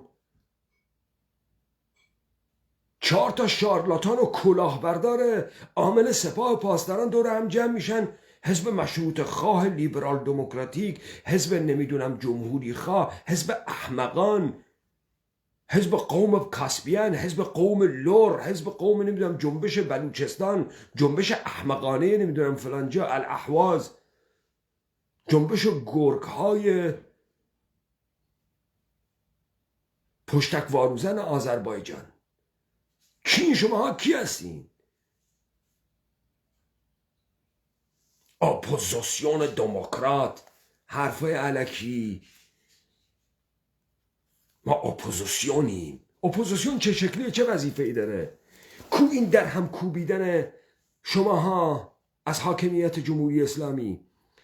آقای محتدی، انقلاب مخملینی که تو میگی یکی از اساسش بایستی این باشه، زدودن مشروعیت از حاکمیت موجود. کو؟ بیاید ثابت بکنید شماها به عنوان اپوزیسیون های پیزوری دروغگو از این حاکمیت مشروعیت رو زدودید. بیاید ثابت بکنید اون کاری که من کردم شما کردید. ثابت کردید 57 انقلاب نبود، خمینی ارباب آمریکایی داشت، وارداتی بود، فاز دوم بود، سپاه پاسداران موجودیت قانونی ندارد، مشروعیت انقلابی ندارد. چرا این کارو نکردید 44 ساله؟ انقلاب مخملی کن. تو همین هم که میگید شما این هم به مسخره کشیدید، از بس شرایط مزخرفی دارید، همین حرکت های کارتونی اروپای شرقی هم نمیتونید انجام بدید. خامنه ای میترسه، ارباب آمریکاییش میترسه، از امت کردی میترسه، چون انسان غیر قابل پیش بینیه. حرفای احمقانه. خشونت من میگم میتونه پیش بیاد که هیچ انعطافی از سوی جمهوری اسلامی در پاسخ به این. آقای عبدالله محتدی، جمهوری اسلامی 44 سال هیچ انعطافی نداره. چه غلطی کردید؟ چه غلطی کردید؟ نه، از 88 به بعد هیچ انعطافی نداره. چه غلطی کردید؟ نداره. خب کو مگه شما نمیگید شما اپوزیسیونید؟ کو این قدرت و خشونت اپوزیسیونتون؟ چند سال دیگه باید جمهوری اسلامی انعطاف نشون نده تا بالاخره تو غیرت به اون وجودت هم برگردی، تکونی به خودت بدی. نه، میخواد کار خشونت بار بکنی، بیا اینا رو باطل کن، بیا اینا رو نامشروع کن. بلدی؟ بر همون وتر قانون وایسا. چطوری نمیتونی؟ چطوری این قانون الان کار نمیکنه ولی در آینده برای شماها کار میکنه؟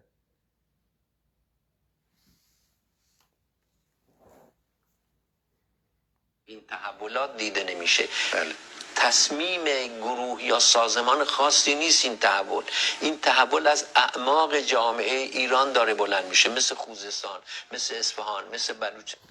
مثل خوزستان آب نداریم داریم خفه میشیم، از اعماق جامعه بلند میشه.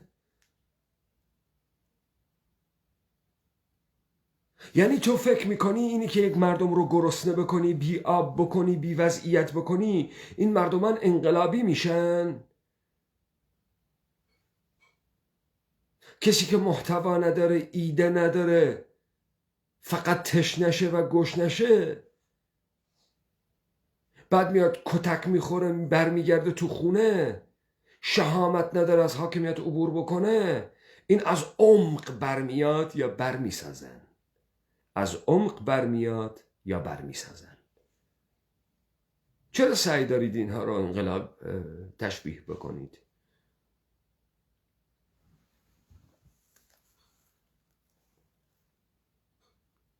مثل کردستان، مثل جنبش سبز و غیره. بله بفهم. ببینید، همون که اول گفتم، کلید مسئله، رمز مسئله در این سوالی که مطرح کردیم، موضوعی که مورد بحث است، مسئله خشونت.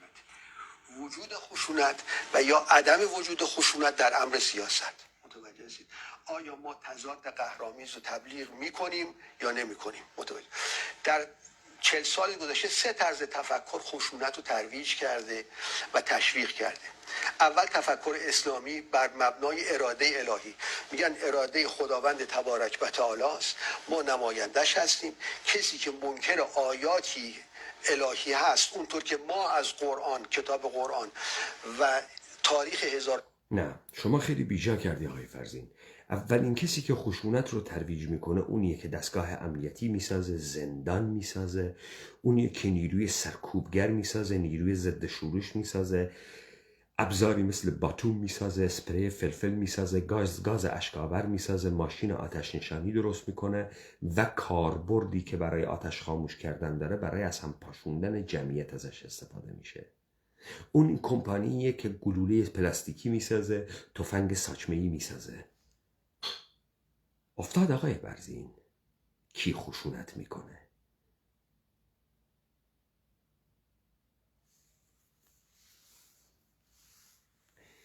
خب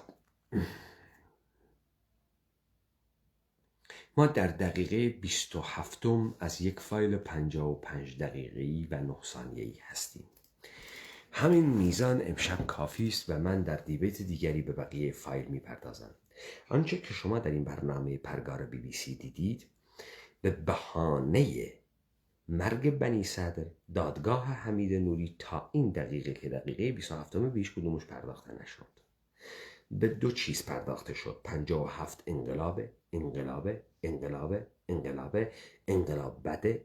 بده، خشونت داره، بده، گزار مسالمت آمیز بکنیم.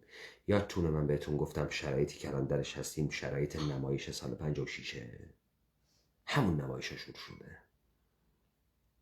حالا از اونجایی که از ضرب دست ما میترسن، از ابطالی که ما از حاکمیت دولت یهود ایرانی و عنصر باستردش به نام سپاه پاسداران که موجودیت قانونی نداره، مشروعیت انقلابی نداره، حالا اومدن میخوان اینها رو مانا بکنن که این تغییرات رو سپاه براشون بکنه.